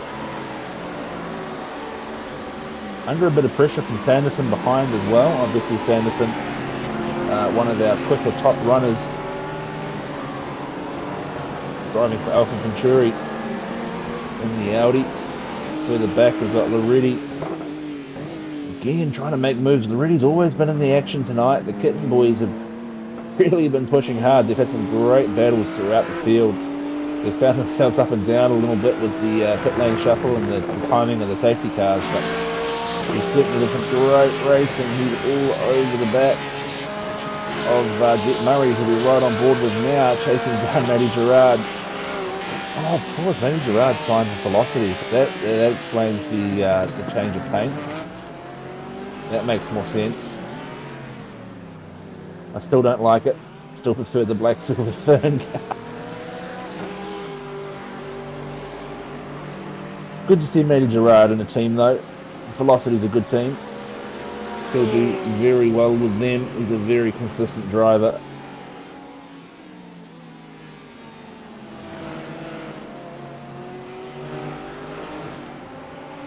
So we jump back, to Tom Riley, who finds himself chasing down Jonathan Killey, battling it out for 22nd, and he makes the move. Great pass there.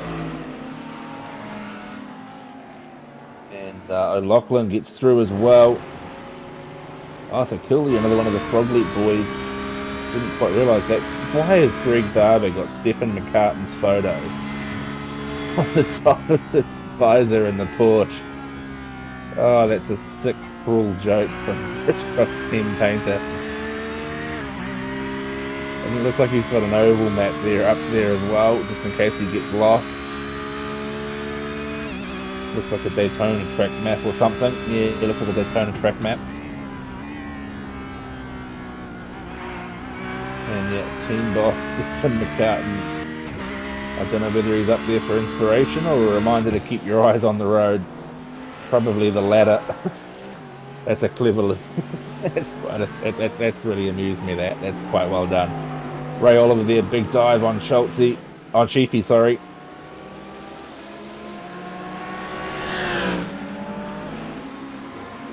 Bradbury makes a move on Chin. Chin's under pressure from Ryan Green in the Alpha Venturi Audi, and he slips up the inside as well. Carl Hodgkinson's going to take a piece of that action as well. He moves up through the grid. Great battling through the back of the pack here tonight. It's been really exciting to see. Really sets the standard high when these guys split off into Pro and Am. I stand to be corrected, but I believe the Am split is sort of like, top 12 drivers, bottom 12 drivers, or however many it works out to be. They split off into their two halves based on results over the first 3 rounds, and then we'll see them battle it out for their individual series, or individual points rather, as well as overall race points. We see some of the AMs getting right up into there with the pros last year. Makes for great racing. Briefly had Cowie on screen there, sitting back there in 22nd. Jump up to Matty Keane, the only McLaren in the field, currently sitting in 6th for SLM Motorsport. And again, he finds himself behind Kyle Ridley. Those guys have been stuck together like glue, it seems, this race. Jason Shin there in the fishy Ferrari, the oddball out really when it comes to the fishies, most of them running in the BMW. I've talked about it plenty of times before. The Ferrari does tend to be the nicer car to drive, not always the quickest, but certainly an aggressive driving style suits it quite nicely. Brendon O'Loughlin hunting down on Chief and Ray Oliver. He'll probably get Chief quite easily through Stowe. Chief isn't the kind of guy that's going to fight that too hard.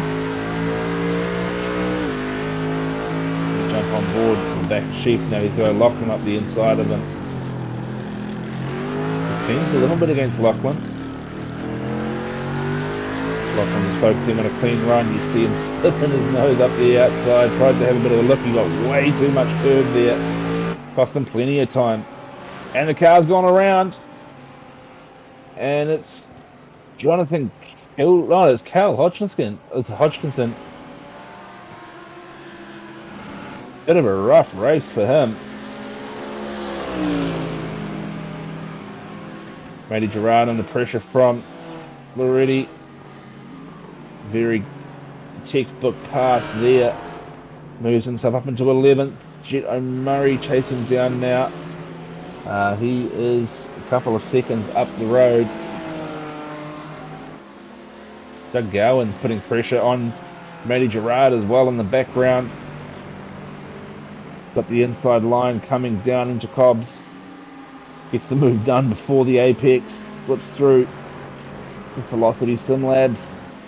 Bright green Ferrari there. I think almost reminds you of the old Takata Ferrari livery from back in the day a little bit. Sort of similar paint scheme. Obviously a slightly lighter shade of green. You see Craig Barber now trying to get a move done on Dylan Gray. It's for 7th position now. Gets it done. But tired there, ShiBBy. I guess if you change your mic off broadcast.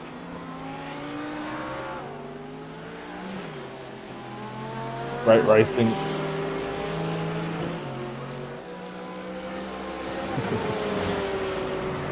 Great racing there from Barber. Said before he'd be looking for a top 5 finish. You see Sanderson and Bradbury.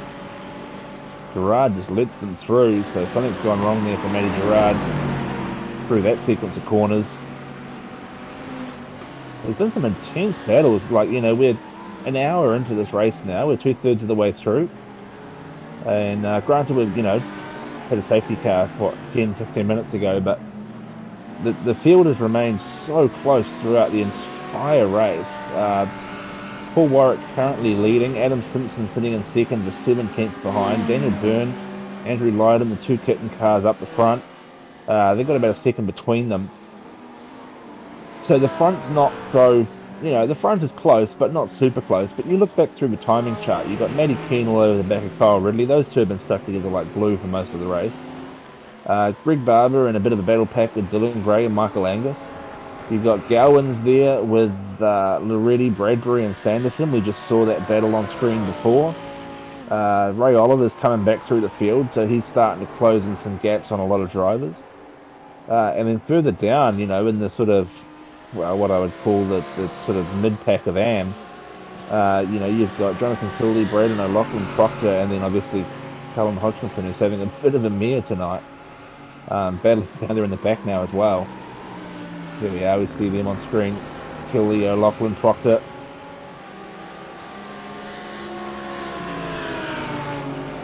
Cheesy up there in front.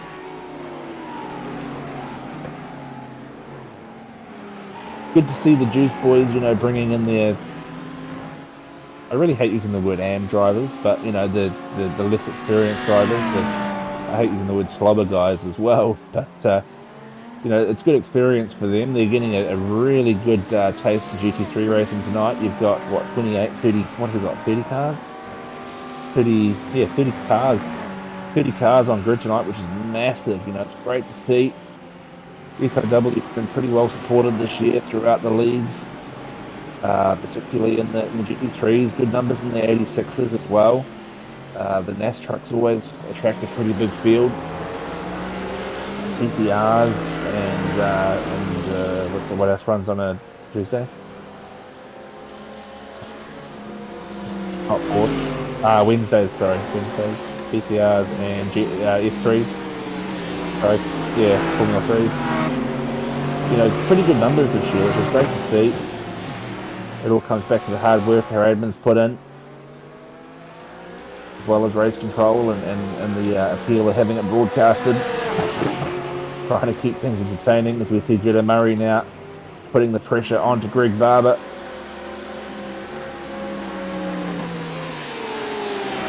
And a textbook pass there from Jet O'Murray. And Barber won't want to sort of let him get away from him. He'll be trying to use that slipstream, follow his lines. gain a bit of time. He knows Jet's a quick driver. He can use that to his advantage. Chasing down Dylan Gray. We jump back to Ray Oliver. He's making his way back to the field. He just gets past Jason Chen with ease. Going through Maggots and Beckett's there. And Angus opens the door right up for Judo Murray. No, that's not Judo Murray, it's Dylan Gray in front. Dylan Gray opens the door up for Angus, I should say. And Lydon finds himself back down in 20th. So something's happened there. Because he was not that far back in the field, just a few laps to go. Ray Oliver into the pit lane as well. He's obviously decided he's had a little bit too much damage from that incident we saw a few laps previous. He's opting the pit. That could also be... No, I was going to say it could be a pit stop fuel to home, but I would think with the 2 safety car interventions, they'll be running alternate strategies. They won't be on plan A tonight. Most drivers have completed 2 pit stops. The only ones that haven't are Matty Gerard, Jason Chin, and Calvin Hodgkinson, who's currently just pulled into the pit lane. Oh, right, Lydon's got a drive-through penalty. Contact with 8, so didn't quite have the rights for the corner, it seems. Tried to take on the corner, and as a result, didn't leave enough room, or didn't have access to that room, and picked himself up a penalty. At the moment, we have the 2 Alpha Venturi Audis on screen of Sanderson and Green.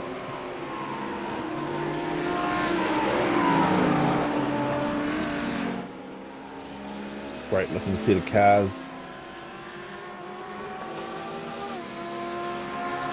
It's really interesting to see, or interesting to be a fly on the wall in that Discord, hear that conversation going on. We switch up the front, we give some love to our leaders. Fishy boys up the front, Adam Simpson, Paul Warwick. Kind of pulling away at the moment from Daniel Byrne, doing a great job.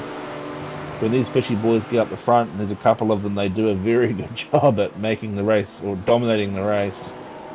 We saw it so many times last year, Simpson and Dyke, and names are eluding me. Yep, the other one. Yeah, I'm just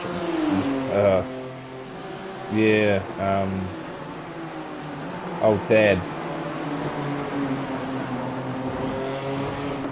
Dad, Blake Delaney, you get those boys up there. Good to have a fly in my ear, telling me all the answers when I get stuck. But yeah, Daniel Byrne trying to chase down those 2 kitten cars. He's currently just shy of 3 seconds behind. He's got himself a pretty comfortable buffer of 4.5 seconds back to Ridley as well. Anything can happen though. We've seen a couple of random safety cars come out of nowhere. And as I say, the battling throughout the field is probably more exciting than what it is up the front right now. We've got, again, another 3 or 4 battles down the timing screen. Jump back to 4th, Kyle Ridley, Brogley Juice Racing in the Audi. Matty Keane still stuck to the back of him, like he has been for the last hour. I don't know whether Matty Keane's just sort of quite happy sitting there behind him, or if he just genuinely doesn't quite have the pace to get in front of Kyle.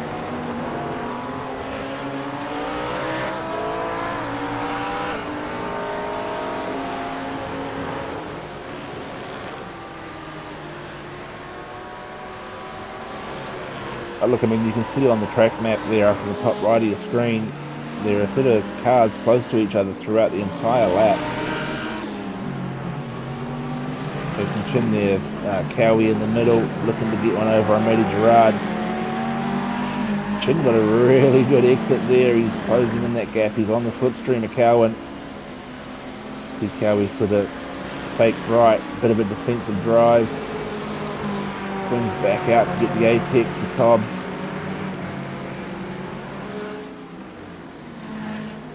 Oh no, that's not Cobbs, they're at the other end of the track.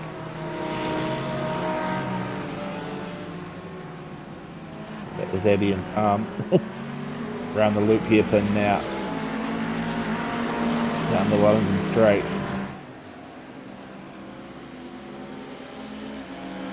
Pretty tame little battle pack, really not too much happening. We see Pavlovic get another move down on Carl. He's having a real nightmare tonight. Really struggling. Genuine pace in that Bullmaster Mercedes, but just not able to keep it pointed straight.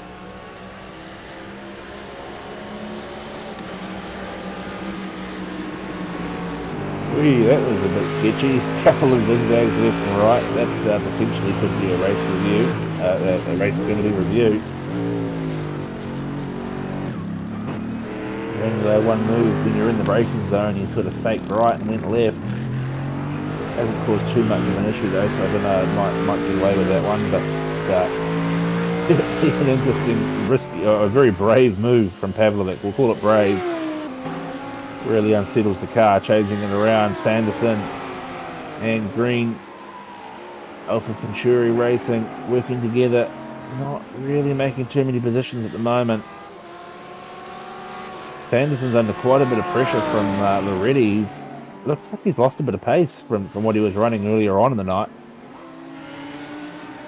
Loretti's looking dangerous. He's looking like he wants to get past.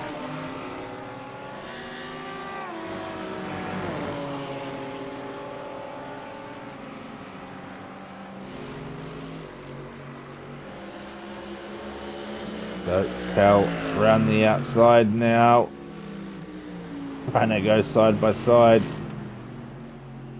Drew Maggots and Bigots comes around.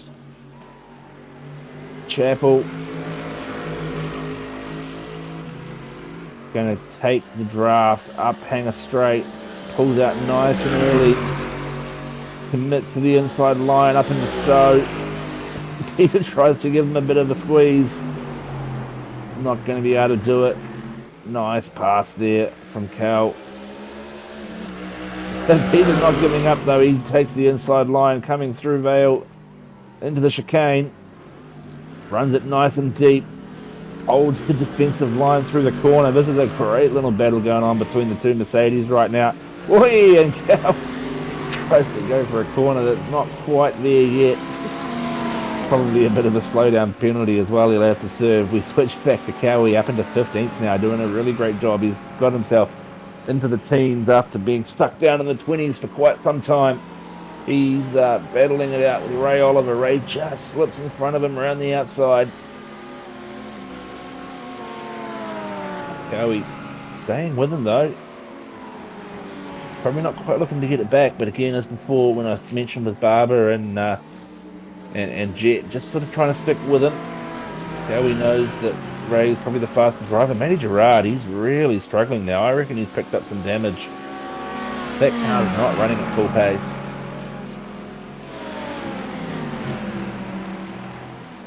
Yeah, you see Jason Chen there just absolutely destroying Matty Gerard down the straight. So definitely a bit of damage, I think, on that Velocity Mercedes. Yeah, he's into the pit lane.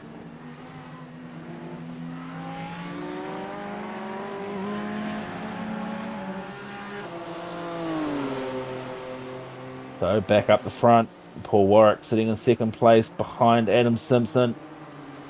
These two don't look to be battling. Again, just teammates working together. Their gap back to Daniel Byrne in third remains just under 2 seconds. They're managing that time quite nicely. Kyle Ridley though and Matty Keane are catching Byrne. They've closed that gap from 5 seconds down to 3. That's going to be a bit of interest with the track limits there.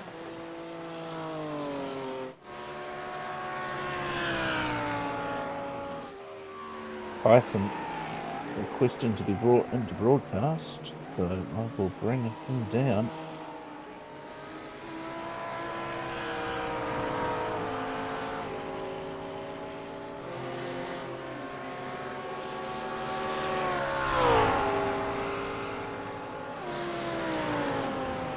As soon as technology plays ball.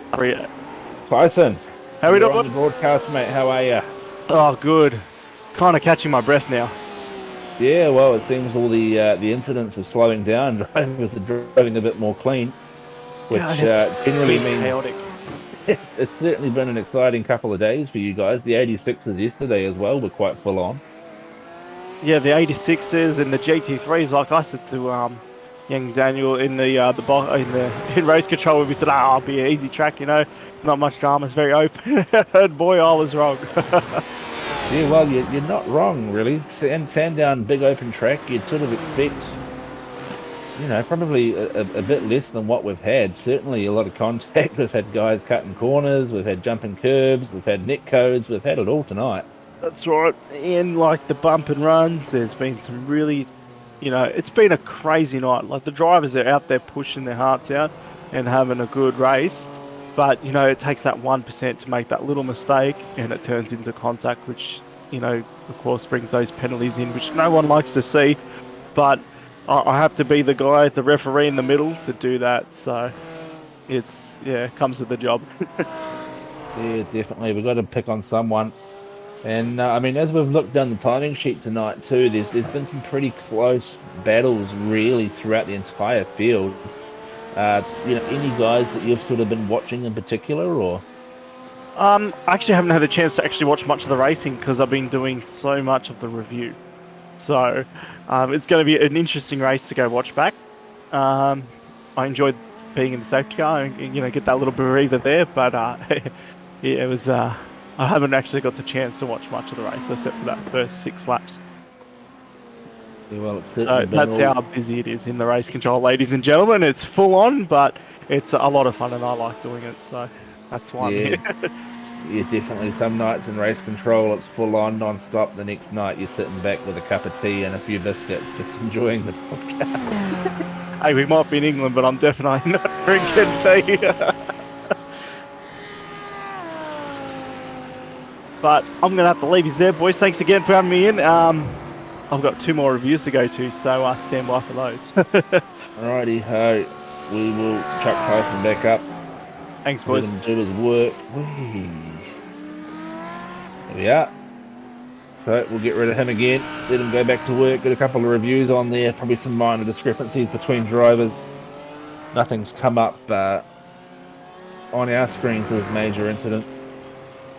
So a bit of a lull at the moment on track, really. Everyone's kind of found a bit of a groove. There's not, well, you can see on the track map there are a couple of cars, or a couple of little packs, but none of them are sort of within a second. Andrew Lydon, 16th, chasing down Jason Shin. Ryan Green on the back of Carl Hodgkinson, who's had an absolute mare. We've said it a couple of times. Bradbury now on screen, sitting down in where are we? 12th. So he's done quite well actually. He's up 9 from his starting position. Had a bit of misfortune a bit earlier on. Got caught up in that spin with Pavlovic through Brooklands, and now he's just kind of a quiet achiever. He's slipping under the radar. He's making a couple of positions here and there. If he can bring it home clean, he's in for a really good finish. Again, I mentioned right from the top of the broadcast, he's going to be one of those ones to watch. He's likely to fall into the AM class. He might just slip into the top of Pro. But definitely if he does slip into AM, he will be one of the top contenders for sure. Andrew Lydon, this man definitely won't be an AM class again this year. Dominant performance last year. And again, doing pretty well this year. Obviously, 16th isn't where he'd want to be. He's had a bit of misfortune this race. I think has quite a few drivers. Tyson there saying Silverstone's throwing up a lot more than anybody expected. So he's on the back of Jason Chin at the moment. He's got Cowie in front of him. So Lydon will be looking at these two guys thinking, these are guys that I can sort of put the pressure on and I can get past.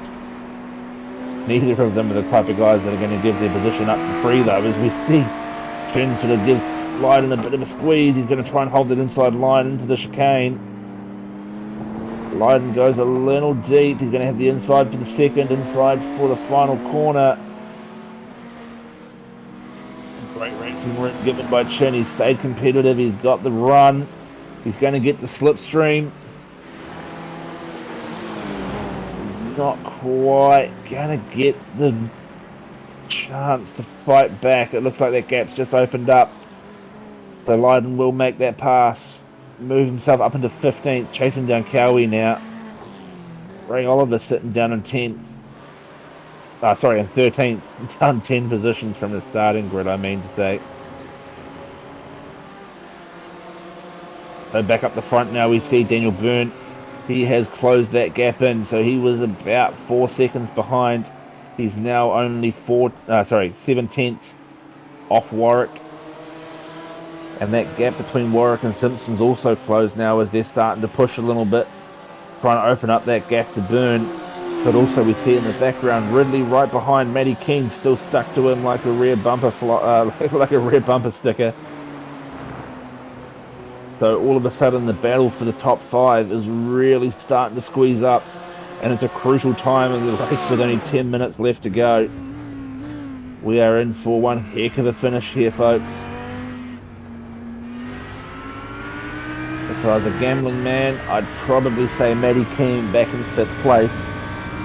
Will be picking his opportunity. Tyler Sheaf from 24th moves into the pit lane. Obviously feels like he probably hasn't quite got enough fuel to get home. But this battle for the final 5 is going to be exciting. Kyle Ridley makes the move down on Daniel Byrne into Village. He's going to have the outside for the loop hairpin. Trying to maintain as much speed as possible to go down Wellington Straight, and he's done so. Great pass from Kyle Ridley. Matty Keane now in that McLaren will be looking to get onto the back of Byrne's slipstream, trying to get past as well. Not quite close enough this time by. Certainly gaining time through Brooklands and Lutfield here.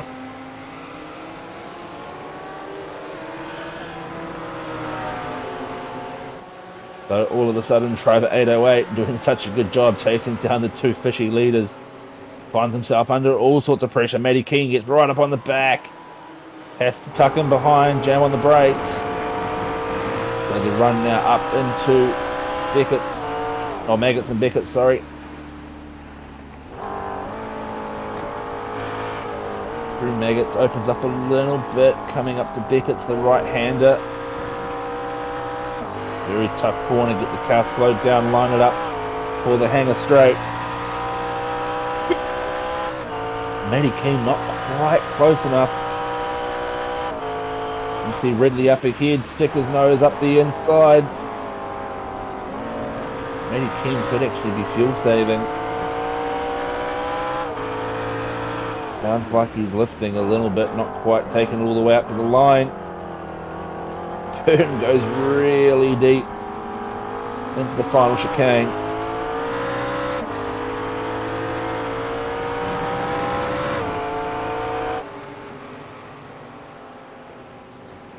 So Matty King potentially fuel saving. Certainly not getting right up inside there like he could be. The 2 fishy boys as well, we don't know what their fuel's like. They both last pitted on lap 17. Well, in fact, all these guys last pitted on lap 17, so I think the fuel game's going to be fairly even between them. Jetto Murray sitting in 6th place. He is, that 5 seconds back up the road from the pack. He pitted 1 lap later. Ray Oliver pitted on lap 20. He's currently in 12th.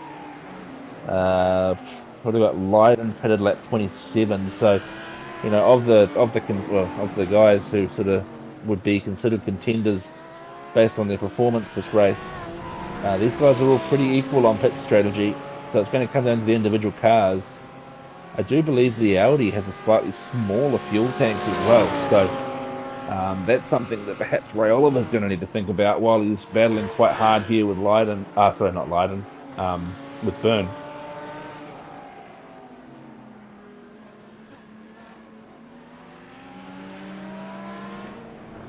Really,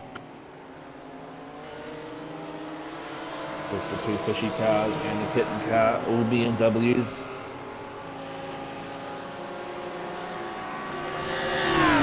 Kyle Ridley now, he's got the run on the outside of Warwick.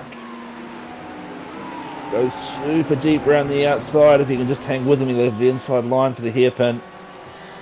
He's done really well there. Doesn't need to have the outside line. He's done it, and Warwick, deciding he hasn't got the fuel, pulls off into the pit lane. So Matty Keane perhaps could be in the box seat right now if he has been saving enough fuel, because that would probably suggest that Adam Simpson might not have. Excuse me. If Warwick's going in, he pitted on lap 17, the same as Simpson. That might suggest that Simpson's probably going to be a bit tight on fuel as well, as would Daniel Byrne,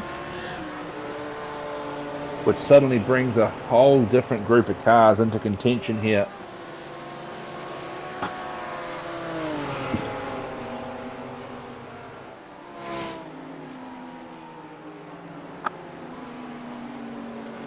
I'm guessing a lot of these guys really starting to watch the fuel numbers now. They'll be running to a lap time.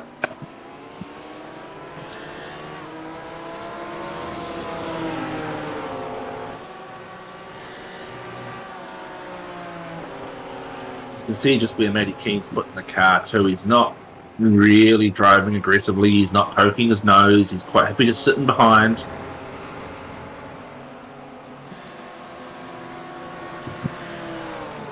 Whereas you compare that to the style of Kyle Ridley, who's a little bit more aggressive. He's a bit more in your face of the guy in front of him.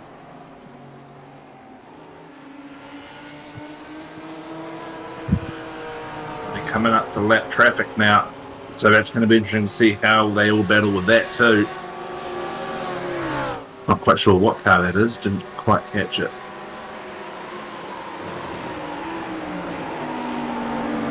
So the cars yield. Proctor, I think. Oh, Matty Keane, he's spun it. He's put his wheels on the inside of the curb, touched the grass. And with 3.5 minutes remaining in the race, I would say that's him pretty well done. And that's let Jedi Murray right into 4th place. You see him in the back of the screen there coming down. So we have Adam Simpson, Kyle, Daniel Byrne. Then we have Andrew Proctor there in the background, lap traffic. And Jet O'Murray currently running in 4th. You see now Kyle Ridley starting to run alternate lines. He's trying to get that position. He makes the move down into the loop hairpin. He gets it done. He moves him into 1st. Bit of a crisscross, bit of a defensive block on the exit too. Adam Simpson trying to get the run, and he's got one. So he'll have the inside line coming into Brooklands. Not always the best place to be on this sequence of corners. Oh, he's made it stick. He's put Kyle Ridley on the outside. He's tried to make it work. Kyle Ridley, bit of contact mid-corner. He's going to have to back out and let Adam have that one now.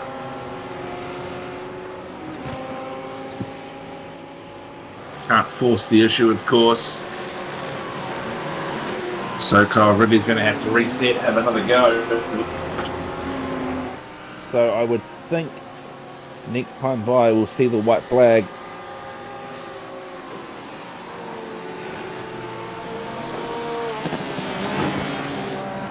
All the action is up the front. The rest of the field further down the timing screen.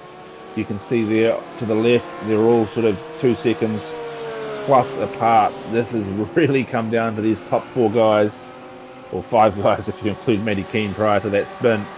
Defensive move there from Adam Simpson, goes to the outside. Has to keep Ridley behind him as we see Jedi Murray try to make a move around the outside of Stowe.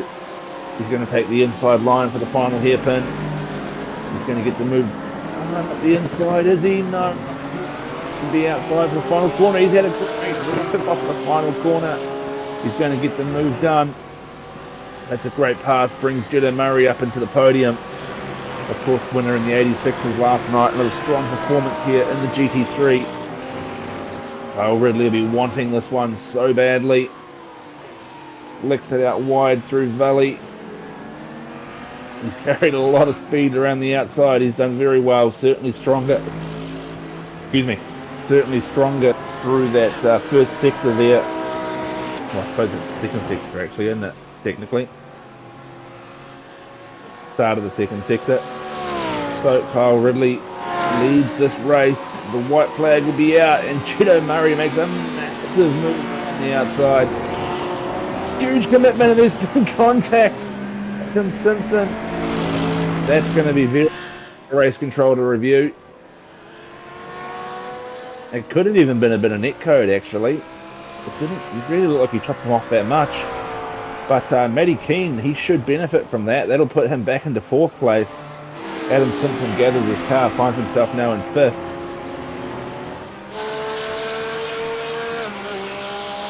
So Jet O'Murray chasing down Kyle Ridley. First and second on track. This should be white flag. And he's gone full commitment through Beckett. He really tried to get all over the back of Ridley. Not quite in the toe, possibly just in the toe. Lap traffic to deal with. They're going to get out of the way, let these two race.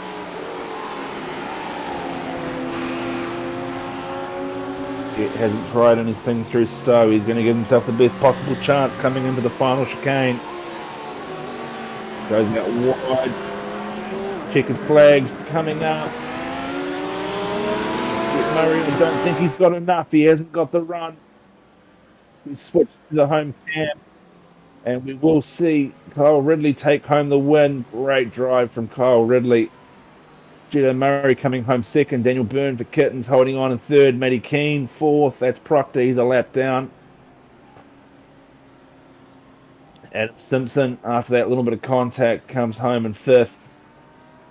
What have we got? Michael Angus coming through. A bit more lap traffic. Greg Barber's next on track. Loretti's there. Oliver and behind him. Sanderson, who led this race for so long at the start, comes home in 11th. Bradbury in the KFC car, Gowans. Lydon back there in 14th. Bit of a disappointing finish for him too. But it just goes to show the quality of the field. Cowie in 15th. Great drive from him. He was stuck in the 20s for quite a long time. Dylan Gray, Jason Chen, Thomas Riley, Jonathan Kiley, and Kyle manages to get back into 20th, and we see Kyle Ridley out of fuel.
Hello.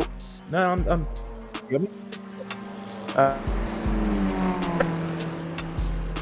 The Burn is second, not Jedi Murray. That's interesting.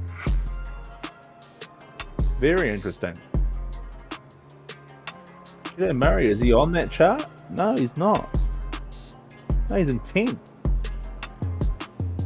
Perhaps he's finished with a time penalty? That's interesting. You see the results up there on screen. Yeah, we'll just.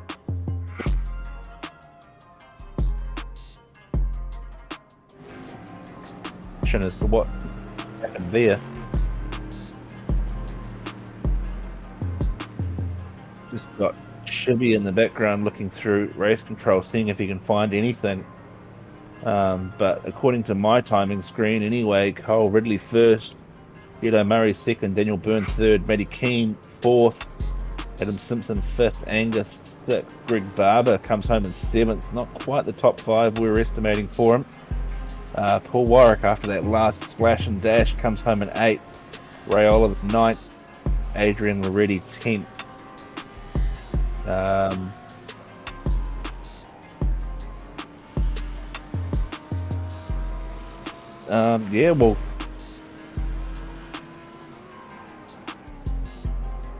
Yeah, well, that whole grid looks wrong because as I'm reading through there, Loretti's up into 7th, so someone else has dropped out of that list as well. Simpson has dropped out, so Simpson's dropped from 5th down to 3rd. So I'm just wondering if they've got, like, you know, iRacing penalties for pushing guys across the line, perhaps. Don't know. Because if they've been bumping guys around the track to get them back over the line, they could have exceeded their incident points and got a penalty that way, perhaps post-race penalty that way. Not quite sure. We do have Kyle Ridley in the green room. A bit of a backwards way of doing things, but he's the first one here, so we will move him in. Kyle, mate, you're the first one in the green room, so we'll do things a little bit backwards. We'll put you in first. Round 3 here at Sandown, race winner. I've said Sandown the entire broadcast, mate. Honestly, it's been shocking. Round 3 at Silverstone. We'll try that again. A race win, mate. It's certainly been an exciting one. Talk us through it from your perspective. I'm not exactly sure how to describe that race, but I'll just go from the last stint where I just knew that if I saved X amount of liters each lap, I could finish. And I saw the top 5 disappear at a distance, thinking, well, they can't make it. You need to do it from day one. And halfway through the stint, they just started coming back to me. And they slowly came back. And I was looking at my fuel numbers thinking, oh, hold on, I've got 2 liters to play with. So I started pushing a bit more. And then just be the attack. Like last week, I was the defending car, and this week I'm the attacking car, and it was absolute fun. One of the best I've ever done. Yeah, well, we did wonder if the fuel saving was a key part of the race strategy. You guys in that little battle pack there towards the end, all pitted on lap 17. We saw Matty Keane stuck to your bumper like a really bad sticker. Like a bad bumper sticker, and we're sort of wondering if you guys were fuel saving together. We saw you guys close that gap in the later stages as the Fishy Boys closed down. Obviously, Matty got caught up in a bit of an incident there, self-inflicted albeit, but certainly that strategy seemed to pay off for you. Well, yeah, when I saw Matt sticking behind me, thinking, I can see what he's doing. I was expecting, maybe come to the end, he was going to pull away because he's magically saved more fuel, but I'm not too sure what happened, and just one of those races where you had that target, and I stuck to it to every lap, and it paid off. Yeah, definitely, mate. Well, look, congratulations, round 3 race win. Who do you need to thank, mate? I want to thank all my team at Frog Leap Juice Racing. I want to thank you boys for the coverage, SRW for hosting. I want to thank FR Creative. I don't have my photo with me today, so sorry for any sponsors I do leave out. The pet door company, of course, and all sponsors associated with the car. Thank you. Not an issue, mate. Hey, well done once again, and we will move on to. Oh, apparently we have an update.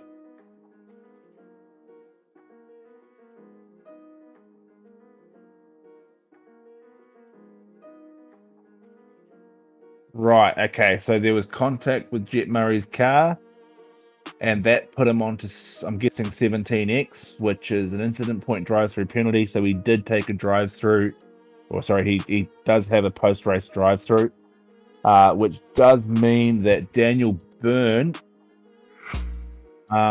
will be second place.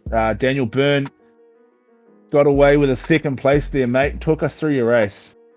Yeah, I'm pretty happy with that. I just stuck to my pace and tried to stay consistent.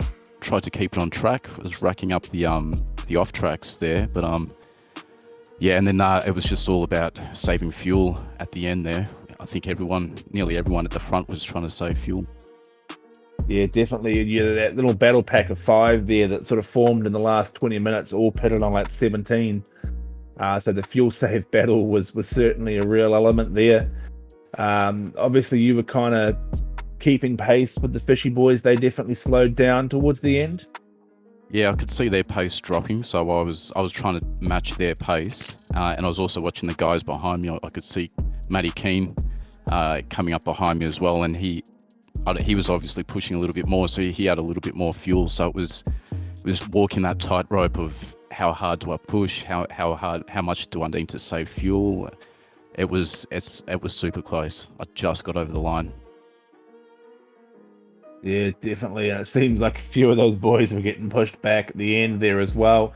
Unusual not to have the rest of the kittens up there with you tonight. Obviously, from a team perspective, probably not the most ideal race for you guys.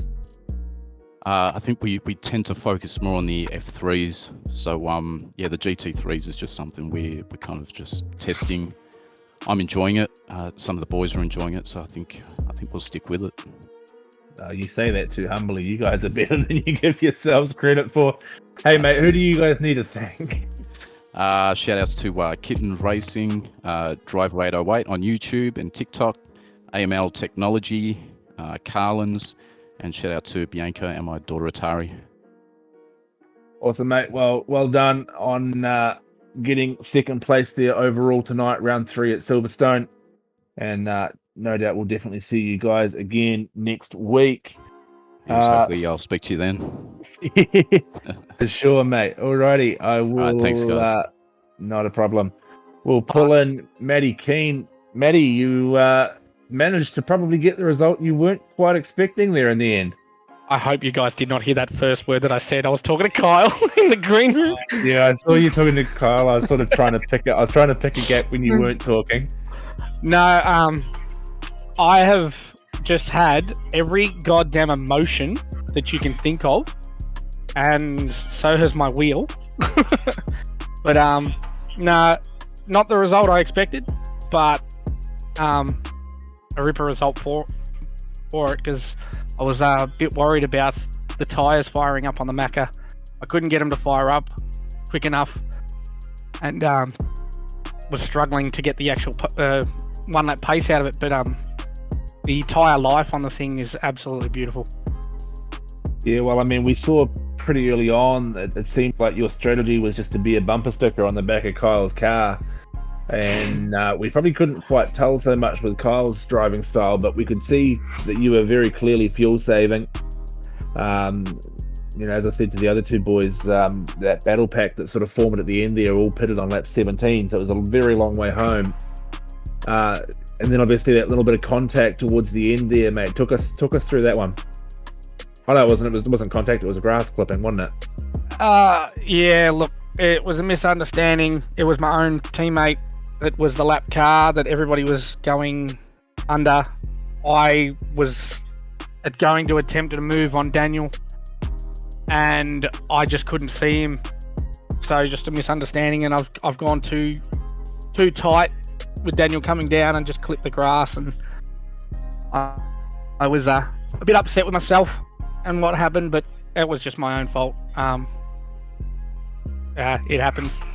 Yeah, quite right, mate. Those things do happen. And hey, look, at the end of the day, it hasn't hurt you too badly. You were sort of looking at finishing third, and you've managed through a bit of, I'll call it dumb luck, I suppose. You managed to find your way back up there again. Oh, look, with the way Kyle and I drove after that last safety car, you could tell that we were gonna come back. We both took tyres in the final stop, and just working them in, we were always going to have better grip at the end. But the boys at the front looked like they left it too long to try and save that fuel. And as soon as we saw a second and a half a lap, we started to drop the hammer. Yeah, definitely. You guys were sort of sitting about 6 or 7 seconds back for, I don't know, a good sort of 15, 20 minutes, I suppose. And then the Fishy boys definitely slowed down. Adam Simpson in the YouTube comments didn't have enough fuel, bugger. Yeah, we saw him getting pushed across the line by a teammate as well. So, great little race there. You sort of ran your strategy well. Congratulations on finishing on the podium, mate. Who do you need to thank? I need to thank McLaren because clearly they made a decent car. But no, I'd like to thank again the SLM boys. Keep pushing me and keeping me calm behind the wheel. If I don't keep calm, I think a few more of those spins might start creeping in. But and I'd also like to thank Dubby, our sponsor. If you're looking for some healthier energy drinks and sick of the expensive ones, go to dubby.gg and use the code SLM and grab yourself some energy drinks from Dubby. Yeah, sweet. Cheers, mate. Those fire-breathing McLaren, certainly a unique car. You're the only one driving it too, I believe, still. And it's turning some pretty good results. So that does conclude Silverstone round 3. Got it right that time. I've been saying Sandown all night, mate. It's been an exciting broadcast, I'll tell you that. I think it's because I'm by myself. But we will pop the final confirmed results up once more for your viewing pleasure. Kyle Ridley first, Daniel Byrne second, Matty Keane third. Followed by Angus, Warwick, Oliver, Loretti, Sanderson, Bradbury, and Murray rounding out your 10. I have been Brendon. We've had ShiBBy on the comms from Tyson and Daniel up in RC as well. Thank you from the SW team. We will see you again back on Sunday night for the Vert Supercars. We'll catch you then. Bye for now. Thanks, dear boy.